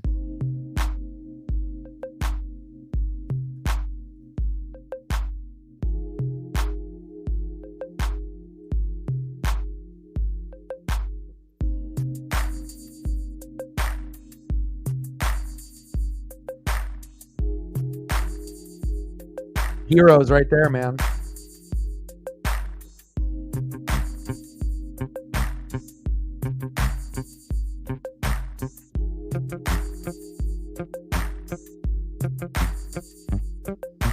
All right, I love you guys, and I appreciate you guys very much. I owe you a bunch of photos next time around. I appreciate you, Reflect. Thank you so much for actually helping us get to goal. Reflect, Megan, Captain Oreo, everyone else, I love you and appreciate you. Matt, enjoy your day off. Good job today. And I got one question for you. Well, you know, talk sports like us. Your boy Ryan, Northwest Sports Fanatics, and I'm out. Go M.